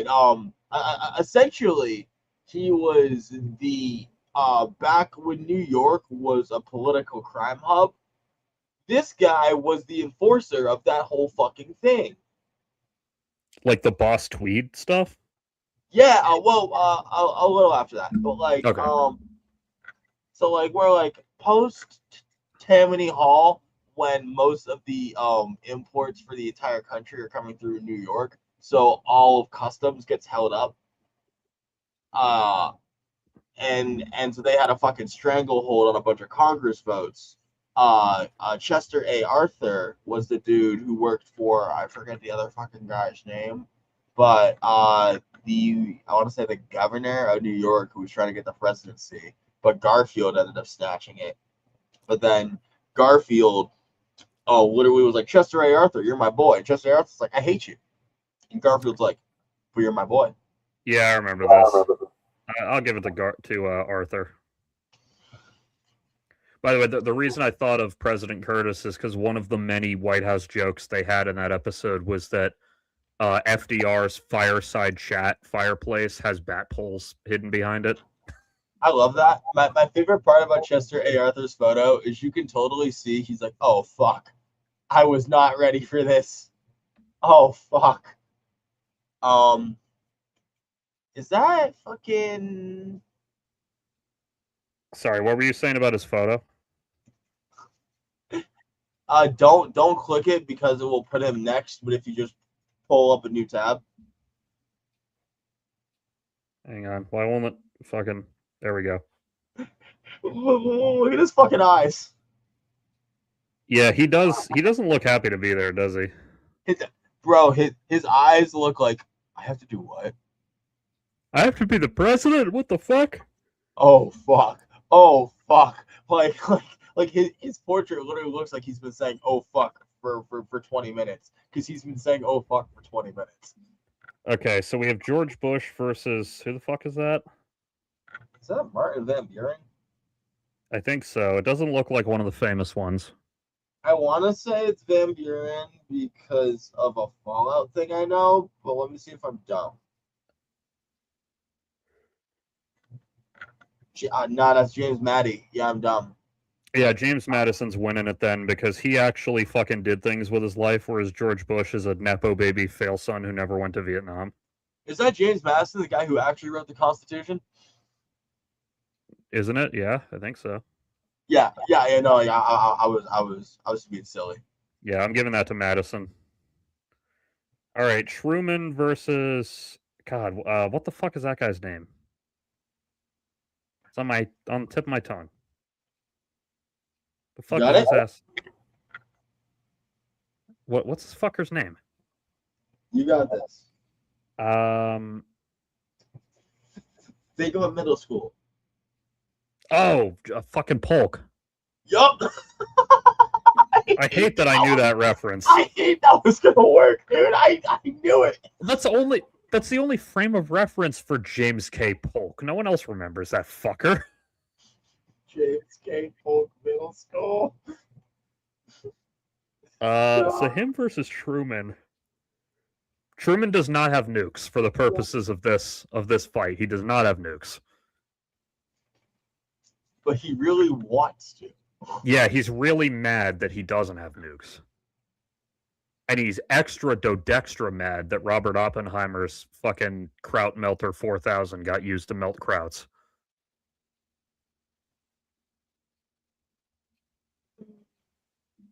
Who do you think?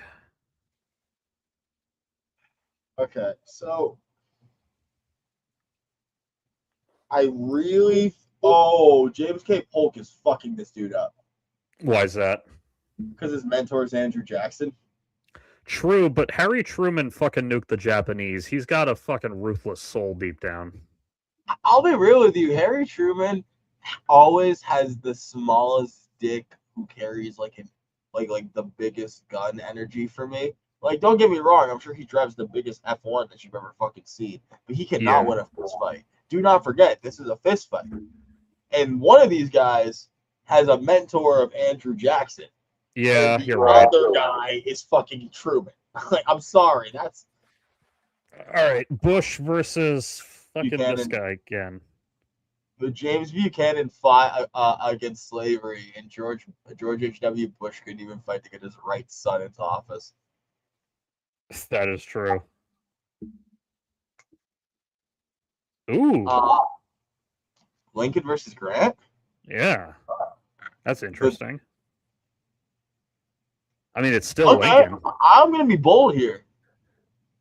Ulysses S. Grant willingly lets him beat him to death. Yeah, I think that's what happens. The man loved him some Abraham Lincoln, which is, Yeah, dude literally puts his arms behind his back and, like, willingly just takes it.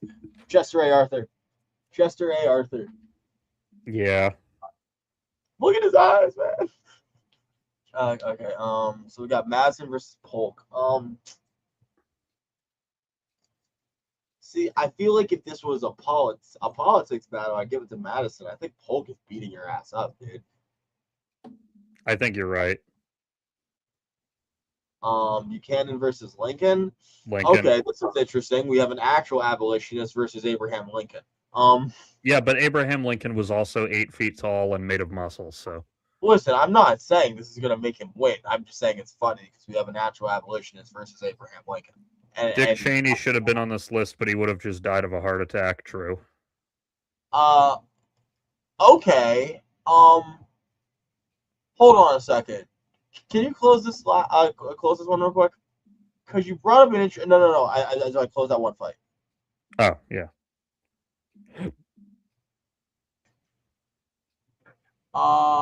Fucking. Well, who? Where was HW's last fight? Right here. Yes, we have Buchanan beat HW. Should we have? Should we instead have had HW win because Dick Cheney came in with a fucking chair for the corner? Wrong, George Bush. Not really. You're thinking of George W. Bush. No, I'm not. Okay, yeah, sure. No, I'm not. I think we have to say no assists, or else every single one of them would get an assist from the Secret Service. That's true. All I'm saying is, like, it should be said that if anyone could violate the no assist rule, it would be Dick Cheney from the fucking corner. I feel like we're fucking missing a bunch of presidents in this We bracket. really are, because I don't see any black people. Well, not only that, there's no, like, Washington. Maybe there's multiple rounds to it. Maybe. Let's go through and find out. Lincoln. Chester A. Arthur. Yeah. Me and you were gonna have disagreements on this one. I'm sorry. I think Lincoln's got it, man. He's so fucking massive. Dog, I really think you take this motherfucker at his heat, and he is like, because like to be clear, we said at his prime. Chester A. Arthur at his prime is like Coke and whiskey deep. Well, true, but Lincoln at his prime, literally in his first public office, when someone like hassled him during a rally, he just picked the guy up by his neck with one hand and threw him across a whole street. And also, yes, he is the immortal as well. Okay, fine. Fair enough. Okay, fine. I'll take it from the immortal. Okay, now this one is a fucking... Buddy, you aren't... Come on. You gotta let go. Nah, you gotta let go. I don't care how big. I'll live it this way. Abraham Lincoln is going to be big as shit. You're right. He's going to come in with some giant strength. Dwight D. Eisenhower is going to slick behind him like a cobra and choke his fucking ass out and snap his fucking neck. It's a hell of a fight, but I think you're correct. Yeah, so where the fuck were the rest of the presidents? The fuck? Yeah, I looked through this whole fucking bracket. It looked complete when I was fucking checking it earlier. If I say reset... Oh, now the fucking other presidents show up. But I don't feel like doing all this again. We'll do a better version of this next time. All right, folks. This was the prep for Thursday. We'll actually have a better bracket. Yeah, I'm finding I figured the site called Bracket Fights would be good at having bracket fights. I do have to say, Larry, I think this was a good idea. No, it definitely is. I actually have two more things I want to discuss before we go. Oh, I need to ask you this while I remember, because I will forget. Because it's 9 out of 10 not. Is your name like Project Pat? Like 3-6 Mafia, like Project Pat? No, but it's a reference to a movie that may have also been referencing that. She's a ghetto type, bro. So I watched Paul Thomas Anderson's last two movies. I've now seen every movie he's ever made. Well, every feature at least. Probably not every like short, but yeah. So the last two, or first, was Licorice Pizza. I love this fucking movie. It's a great film. It's got fucking Jimmy Olsen with a 70s haircut. It's got Benny Safdie. DiCaprio? What'd you say? Who the fuck is that? It's Leonardo DiCaprio's father, I guess. I didn't fucking realize that.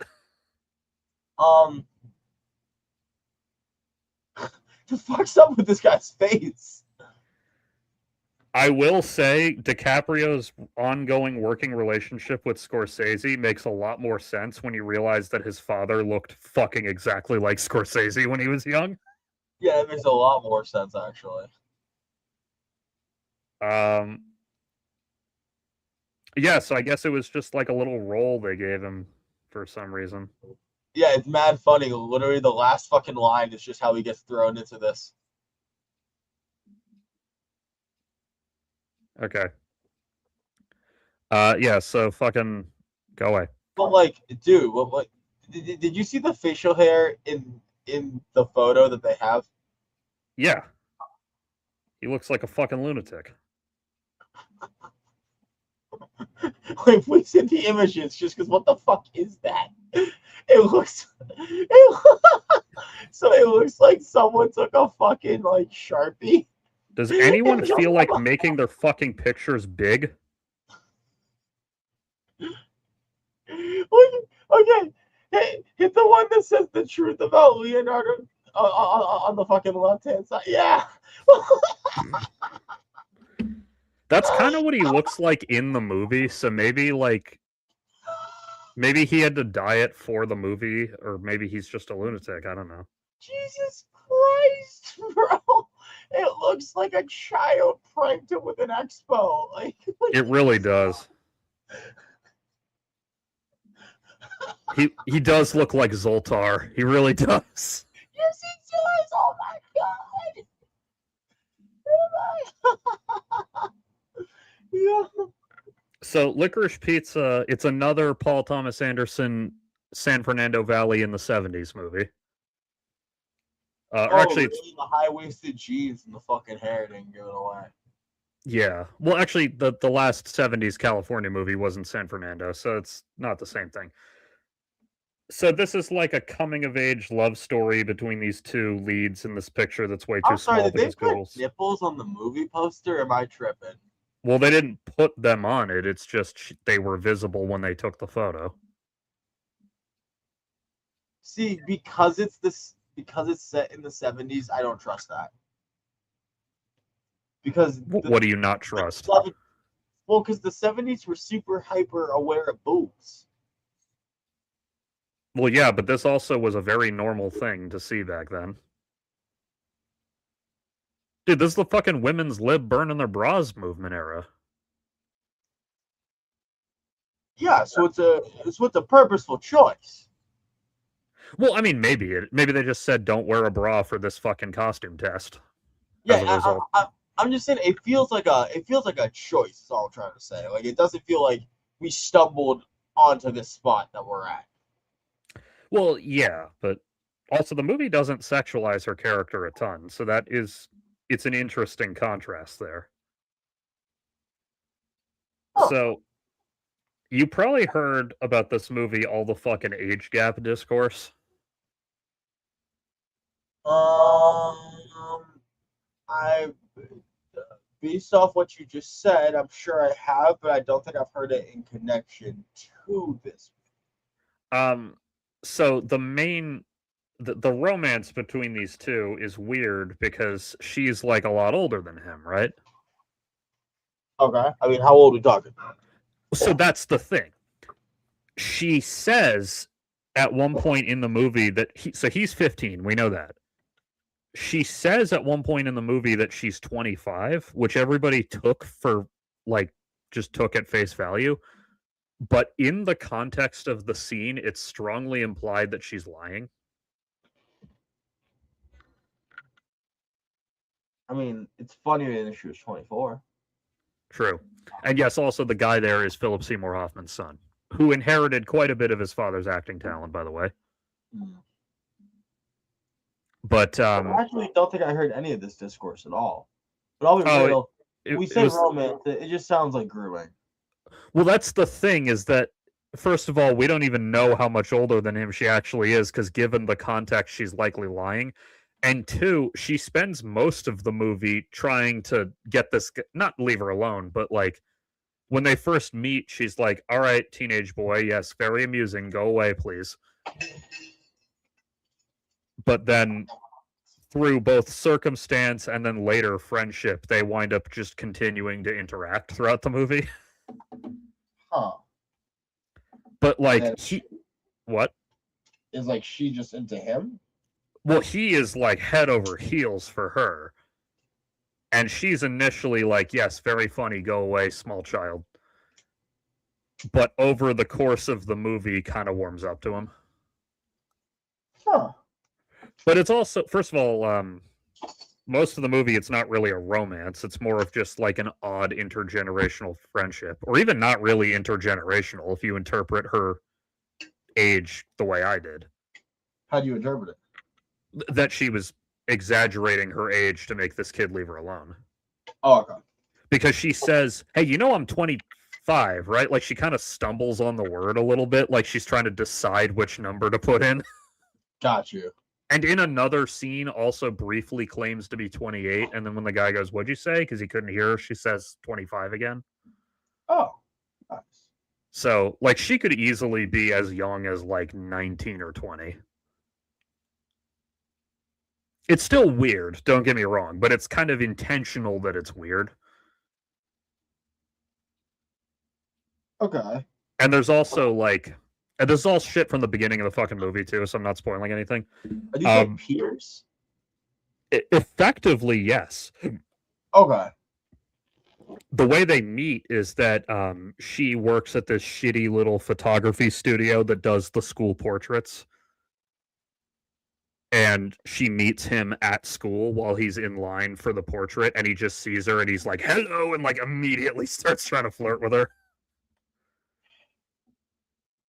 It's kind of nice that they gave a pretty girl role to this actress, because like, I'm not calling her ugly, but like, she's not exactly a fucking the normal picture of Hollywood beauty, you know?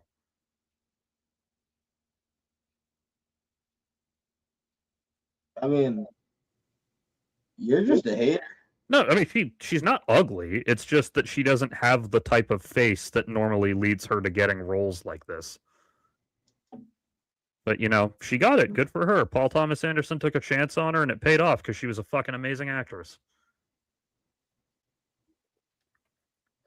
So, anyway, what was I saying? Fucking meets her at the school thing. Yeah, so that he meets her at the school thing, and she's like, "Yeah, very funny. Go away." But then kind of warms up to him.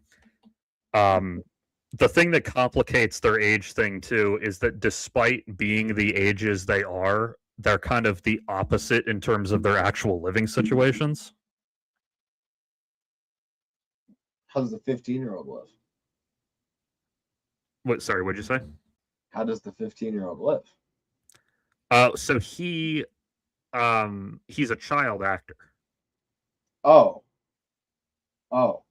Like, Weird. so well, actually, he's a pretty well-adjusted child actor, weirdly enough. Well, that's why I'm like weird. Well, it's not all he does. It's just like a thing he does. Like, he still goes to regular school, for example.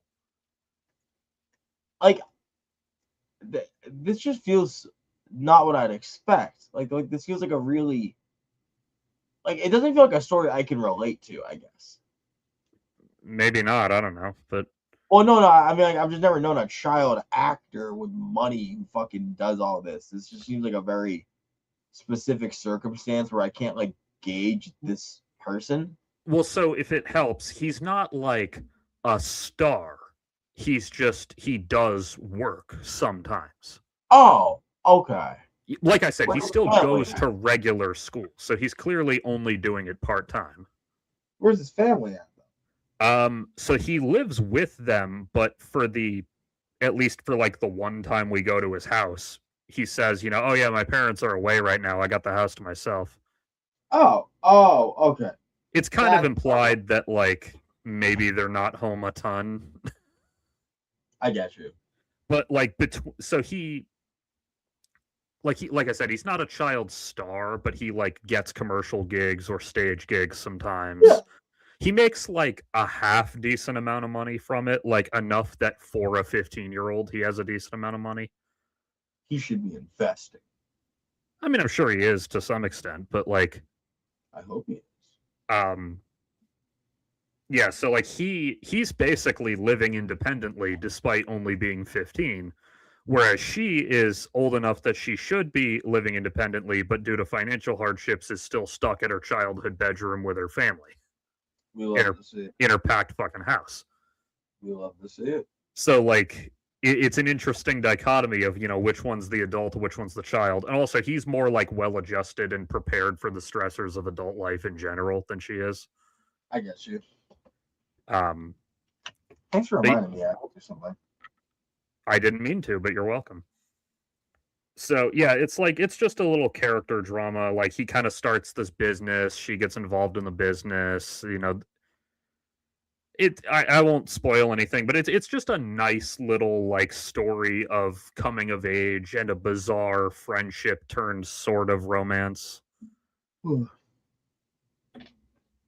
it's a nice movie. Did they fuck? Not on screen. So I mean, they fucked. kissed on screen, so whatever that's worth. Kissing, the devil's lip walking, as it were. Yes, but this guy, I know you've seen him around because he was in Long Walk and everything. But Cooper Hoffman, holy fucking Christ, is he good? Let's see here. What do I really recognize from? Probably The Long Walk. Well, yeah, I mean, like, I saw him in it. I'm just like, is that what I really know him best for? Is what I'm asking myself. Well, he's so young that is like his biggest role so far. Yeah, born in 2003. That's fucking horrifying. Larry, what are we doing with our lives? I know, seriously. Now, granted, I didn't have Paul Thomas Anderson as my father, so. I mean, yeah, but you did have an extra 6 years. That's true, yeah. I'm just looking at his fucking filmography. Oh yeah, he had a brief role in the SNL movie as well. Okay. How was that? The SNL movie? Yeah. It was all right. Like it's a biopic. It has all the same goods and bads of a biopic, but like, yeah, it's entertaining. There's an so you know Milton Berle, right? Yeah. Do you know about like the famous thing about him? I don't think so.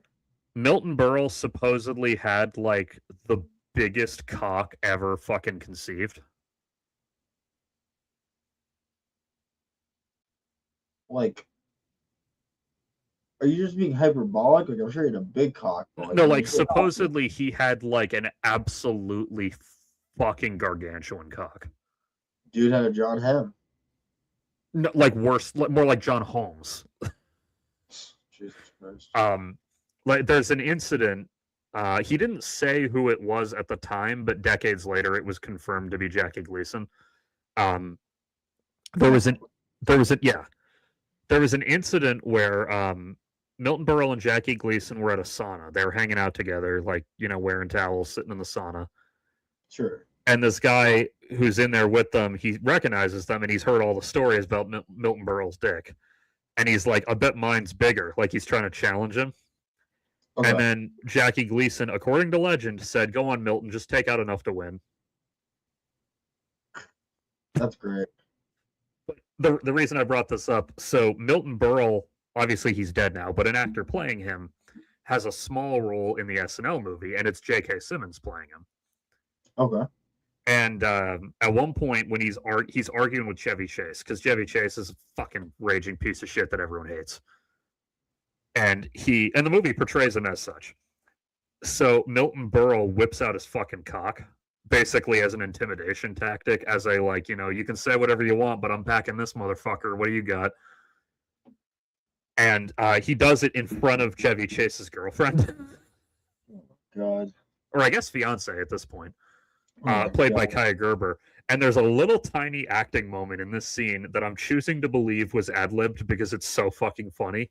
While he's standing there with his cock out, like threatening Chevy Chase, for just a second in the background, the girlfriend steals a glance at it. Like I'll make myself big to show it. She just goes like this for like half a second.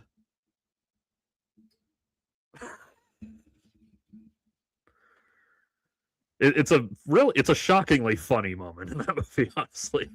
She wanted the cock. Well, I think that's because that was one of the reasons he whipped it out, was to show, like, you think you're so fucking cool, but I can satisfy your girlfriend better than you can, and it looks like he might be right. Makes sense. Yeah. Anyway, that SNL movie's pretty good. So the last thing I watched Free Willy. I don't have much to say about Free Willy other than it's fine. There's a lot to say about Free Willy. Like a lot to say about Free Willy. I mean, I joked like, back in the day when you had to torture animals for real. No, I'll only touch on this really quickly because this is a thing I don't want to stumble too long for. On Free Willy gave me so much trauma as a kid. Why? Cause like, well, Free Willy is just a fun movie about like kid in New York, you know? Yeah. And it's like the kid overcoming his trauma and like dealing with like his like abandonment issues and stuff. Yeah. Fun fact, Free Willy 2 is about him meeting his birth mother who had another kid but kept this one. So I knew there were Free Willys 2, 3, and a direct-to-video spinoff from decades later. No, I remember like really enjoying Free Willy as a kid. Now, so folks, I'm adopted. And I remember just like in like school, like we're gonna watch Free Willy too, and I'm like, yeah, well, I get to see more things about a whale, and I'm just sitting in class. It's just like, how does it feel when you're unloved, but your younger sibling was worthy of that? And Yeah. so I'm like, what? So when I heard about those movies, I assumed they were direct-to-video spinoffs with none of the original cast, like most sequels in that era were. But no, they actually got the whole cast back for at least the second, and they got some of them back for the third. Free Willy 2 is a whole ass like story relevant movie. Yeah, I might watch it at some point, but watch 2. Just be prepared for emotional baggage you didn't expect to do. True. Yeah. So anyway, Free Willy was fine. I sent you that picture of it, and I was like, man, in the 90s, even dumb family films had really fucking good lighting. Here, I'll pull up the picture if I can. Facts. Where the fuck did motherfuckers delivered my package, but I don't see it. Yeah, speaking of, actually, the shirt I'm wearing, what happened with that was that we got it in the mail, and it was addressed to me. But because my birthday is coming up and my mom is ordering gifts for it, she told me, don't open any Amazon packages, right? That's not funny. So I was like, oh, it's addressed to me. That's weird, but I just left it in the pile. And then last night, my friend who sent it to me was like, he's like, hey, did I get your address right? I sent you a gift. I want to make sure you got it. And I was like, was the gift in an Amazon package? And he said, yes. So Can you hold on 10 seconds? Yeah, sure. I just want to see if they threw this thing on the fence like another one. I had one. Yeah, I've had that before. Anyway, while we wait for Nick to come back, I'll entertain you miscreants. I like that you just typed Philip Seymour Hoffman into the chat on its own. Yes, I also love Philip Seymour Hoffman. He it's total bullshit how good an actor he was. Actually, if you want, speaking of both him and Paul Thomas Anderson, I don't think you were here, A for Effort, when we talked about it. Check out the movie Magnolia. Fucking masterpiece. I'm back. Hello. This one was not thrown on the fence, but last week when I got a package, it was like literally, they like yeeted it over the raw side of the building. It was great. Years ago, more like 3 years ago, when we first moved to this current house, I got a package once, and then I went out there and it wasn't there. And the reason why was because it was blowing so hard, my package went flying through my yard and got stuck in my neighbor's bushes. Jesus. Well, because it was like a pair of socks or something, like something really light that the wind could pick up with ease. Anyway, back in the 90s, even a dumbass family movie for children had shots that looked like this. Isn't that fucking tight? Dog. It's so weird also. Free Willy? How'd you end up there? How'd I wind up watching it? Yeah. It had been on my watch list for years, and I was going through my watch list looking for stuff that wasn't on streaming because I wanted something to put through at the library. And Free Willy is never on streaming, so I'm like, oh, fuck it, let's see if the library has it, and they did. You'd be happy. I'm consuming a bunch of the media I told you I finally get to. Nice. Like I'm in the process of going through Dune, and also fucking finally watched Violent Night. Weird to watch at this time of year, but it is a good movie. I mean, it feels even weirder to watch it at Christmas time, to be real with you. Why? Because, like, it's not really Christmas themed as much as, or like, it's like, it involves Christmas, but it's not like, aside from aesthetic, I need it to be Christmas based. Well, yeah, but, you know, whatever. Whatever, I do what I want. Sorry, I was just reading a Simpsons meme. So the last thing to talk about before we go, I'm sorry to tell you, There Will Be Blood has been unseated as my favorite PTA movie of the 21st century. Boo. Because One Battle After Another was a fucking masterpiece. Who's in that? DiCaprio, actually. That's why I asked. I thought I saw his eyes. Yeah, DiCaprio, Teyana Taylor, Sean Penn, Chase Infinity. Those are really the four main characters. Better than There Will Be Blood? Yeah, and that's not to say that There Will Be Blood is bad, because it's not. It's very good. It's my second favorite of his movies this century. But my favorite is now One Battle After Another because it was so fucking good. How good was it? I mean, damn. I don't know if those three of his from the 90s that are my favorites, I don't know if I like it. You could potentially talk me into swapping Hard Eight out for One Battle After Another. It's like my third or fourth favorite of his whole fucking career. Damn. It's definitely my favorite of the 21st century. It's so fucking good. Dude. Okay. Do you know what it's about? I don't. Well, I was reading that thing there, but I do not. So, so it starts. They don't give an exact year, but it's like 16 years ago is the opening, say 20 to 30 minutes of the movie. Okay. And then, because it's a 2-hour, 45-minute movie, so like it's long. So it starts presumably sometime in the Obama administration, or possibly the very tail end of the Bush years, but they never say. And DiCaprio and Teyana Taylor, they're a couple, and they're they're part of a left-wing revolutionary group called the French 75. Where are they? In the U.S. in general. Oh, okay. Like, presumably like the Southwest, based on what the fucking decor and environment looks like, but like they operate across the U.S. basically. Makes sense. So yeah, their cell of the French 75. So like the whole opening scene is them like raiding a fucking immigration detention facility and freeing all the prisoners and shit. Sick. Yeah, it's fucking awesome. They're basically doing underground, among other things, Underground Railroad shit in the present day.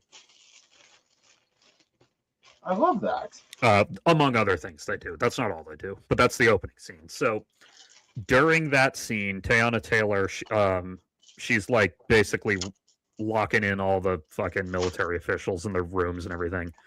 Okay. And she has this encounter with Sean Penn, who I think he's only a captain in the flashback, but he's a colonel in the present. His name is Stephen J. Lockjaw, which is a hell of a fucking name for a character.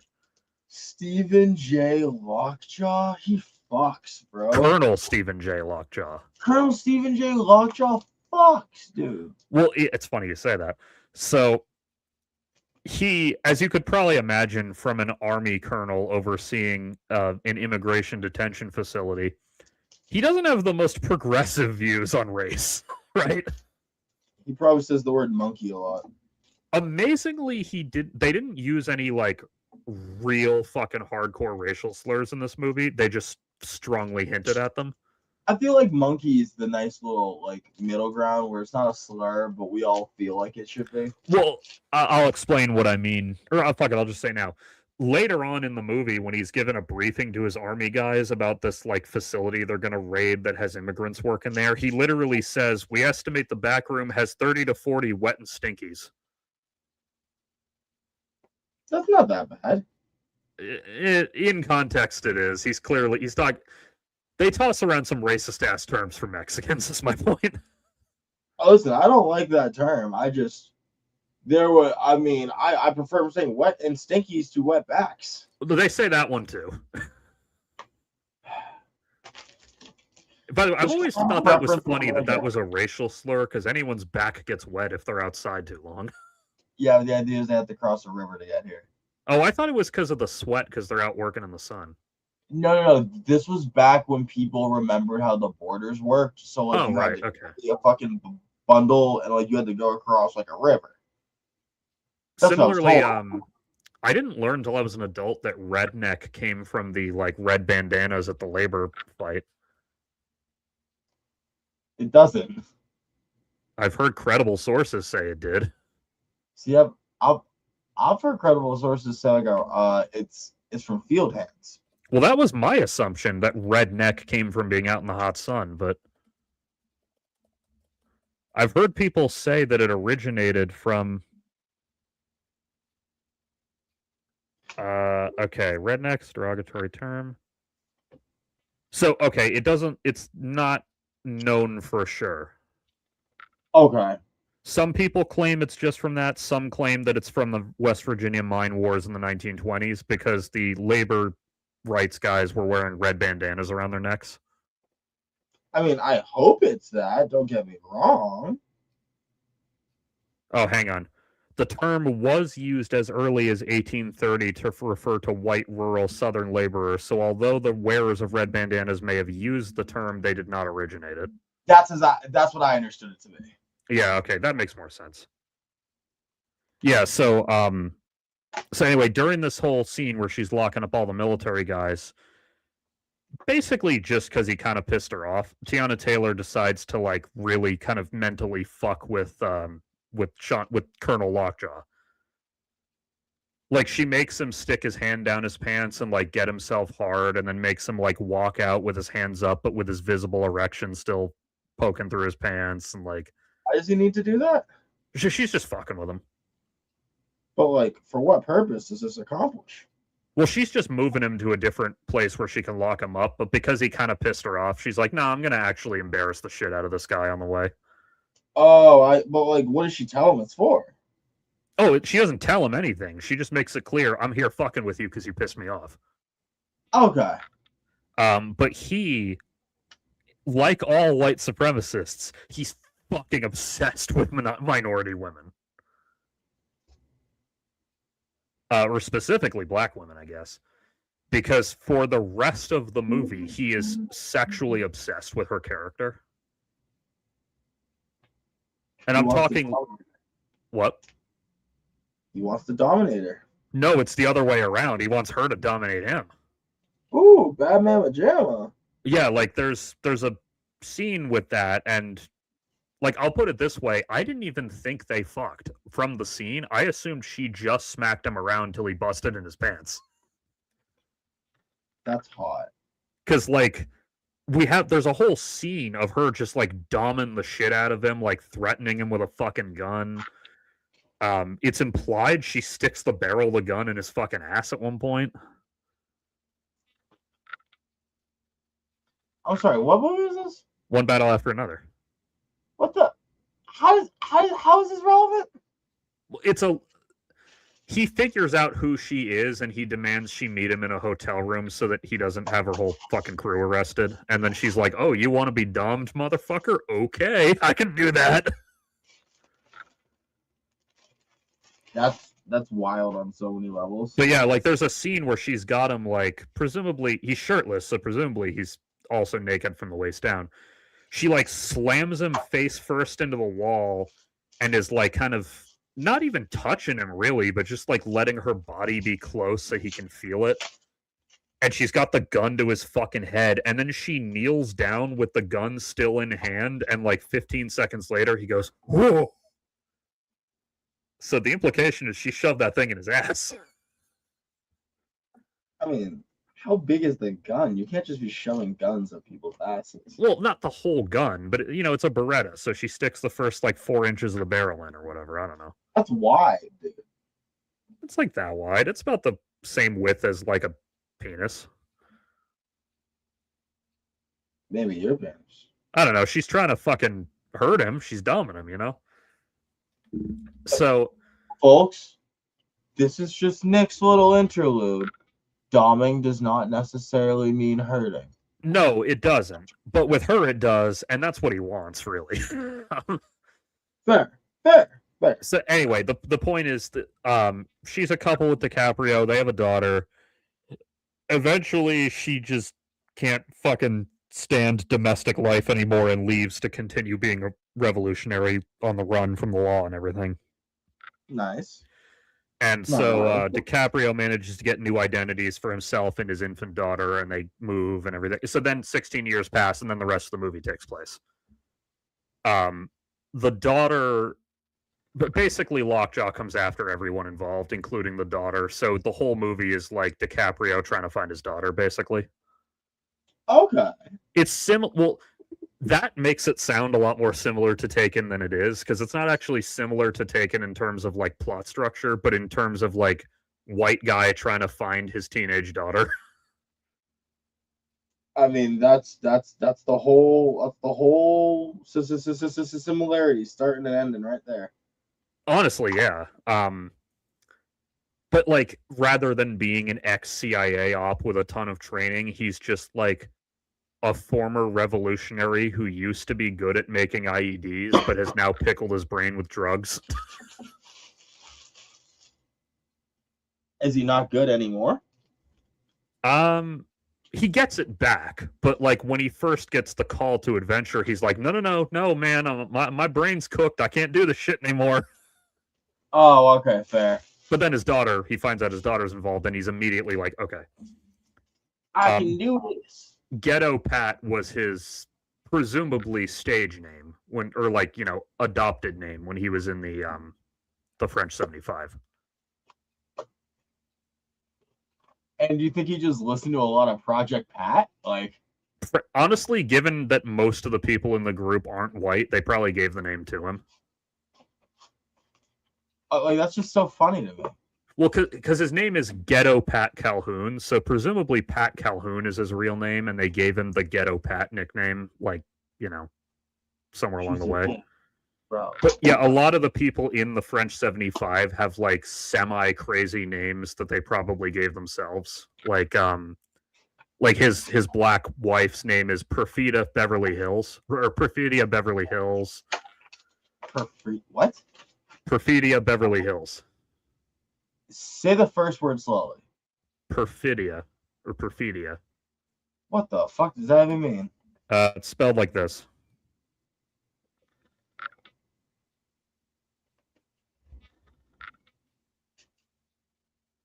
All right.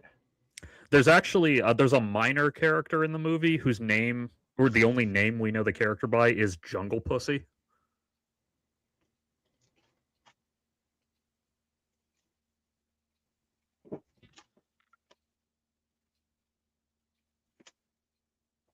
That's racist. Well, she's a black woman calling herself that, so they get away with it, but that's just awkward then. Yeah, a lot of them have like names that they were probably called as an insult in their youth, and now they're like reclaiming it, type of thing. I mean, so it's like actual military call signs? Sort of, yeah. Any person who tells you that their nickname in the military was like badass or killer or junkyard dog or anything like that, they're fucking lying. Their fucking name was ass stink or fucking like washy or Fruit Loops or fucking Fruit Loops, goddamn like Twinkle, fucking Captain Crunch. And look, it's always because of some stupid shit that happened one time. Like, yeah, he came in and he had a Fruit Loop on his chest. So now we call him Fruit Loops for 10 years. Yeah. But yeah, anyway, it's an amazing movie. Like there's several amazing car chases in it. Soundtrack is in keeping with Paul Thomas Anderson. It's got a fucking kick-ass soundtrack. There's a whole fucking not recurring thing because it only happens near the beginning. But when I said that he's pickled his brain with drugs, the reason I mention that is because there's several scenes where he calls the phone number he's supposed to call in case of an emergency, and they won't let him through because he doesn't remember the third stage of the passcode. That's funny as shit. And he's like, guys, it's been 20 fucking years. Of course I don't still remember the passcode from 20 years ago. And they're like, well, sorry then, man. Until you got that fucking passcode, I can't help you. But so he has to like call them back later in the movie to try again. And oh my god. But yeah, it's so good. Benicio del Toro's in it as well. Ooh. I don't know if he's formally a member of their old group, but he's certainly sympathetic to them because the second that the trouble starts, he drops what he's doing to help. So he's clearly either a former member himself or is well acquainted with former members. We know he teaches DiCaprio's daughter because he's a martial arts dojo owner. Like, so he teaches the daughter karate and everything. Karate? Actually, I don't know which martial arts form. Maybe it's Taekwondo. But like when we cut to the now present, the introduction to a non-infant version of her is her doing the Taekwondo forms with Benicio del Toro. See, now you make me want to watch this movie. It's on HBO and Amazon, and also on piracy sites. Everything's on piracy sites if you look hard enough. Just about, yeah. It's very rare that I can't find what I'm looking for on there. Now, finding it in the right form, that happens less often. Yeah, you really unfortunately have to deal with some bad sources occasionally. Well, it's not just like the HD thing. It's like a while back I watched all the old Sonny Shiba like Street Fighter movies and their various spin-offs and everything. Okay. So, and most of them are pretty good. But finding those somewhere was easy. Finding them not in their English dub was very difficult. Yeah, it's you got to have a good international community-based one. Not like a dude in Idaho. Well, it also doesn't help that these movies are so old that almost everyone who's ever seen them saw the cheap English dub from the early 70s. Yeah. Like, when they released the Blu-ray box set of them, it was a big fucking deal that it actually had, like, a remastered version of the original Mandarin dub, or Cantonese, whichever it is. Probably Cantonese, based off who were making the movies at the time. Yeah, probably. But, like, that was a big deal. Like, when they announced that, everyone was like, oh, shit, I get to actually fucking watch it not badly dubbed into English? Finally. Because not only was it dubbed into English, but it wasn't dubbed very well, because it was the 70s, and they did it in, like, a second to get it quickly into the local theater. Oh, shit, Larry. It's 11:15, man. Yeah. Well, anyway, I got stuff I want to do. Nick, you have to probably go to bed. Anyway, watch One Battle After Another. Fucking amazing movie. I will. We'll be back on Thursday, folks, and we're gonna watch more more U.S. presidents fight each other, and I will hopefully have seen this movie so we can talk more. Yeah, it's so fucking good. Yeah, no, I like this. I think I'm just gonna jump the list on it and just like fucking do it tomorrow when I get home. Yeah, I can't recommend that shit highly enough. On my top 10 of, because I have a top 10 list for every year I've been alive, because like I'm a nerd and that's what I do on Letterboxd. This is now my second favorite movie of 2025, second only to Sinners. And realistically, you could probably fucking convince me to swap those two positions, but I just love Sinners so fucking much. You cannot take Sinners away from us. Yeah, I mean, I would be lying if I didn't think of that, but it's also just like Sinners is just so fucking good. Doug, I love Sinners so much. I do too. Next week, we have a Sinners Day. Sure. Yeah, let's do that. Let's talk about all the people on Twitter who didn't understand the movie and were mad about it. Yeah, no, literally that's why I'm like, it's gonna take some time, and like I'm not gonna start getting into Irish folklore at 11 fucking 15. Yeah. But fun fact, any of you guys who thought this was as simple as a vampire story, rewatch your movie. That's all I'm trying to say. Like, rewatch Anyway, your fucking movie. I'm feeling a turtle head start to poke out, so I'm gonna go deal with that. So good night, everyone. We'll be back on Thursday, and by Thursday, I will have seen the new Spider-Man movie. Spooder-Dooder? Yeah, Spooder-Man, brand new director. Hopefully, I'll see it on my computer. Have a good night, guys. I love you all. Good night, everyone. You know what you did, motherfucker. I know. Bye, everyone.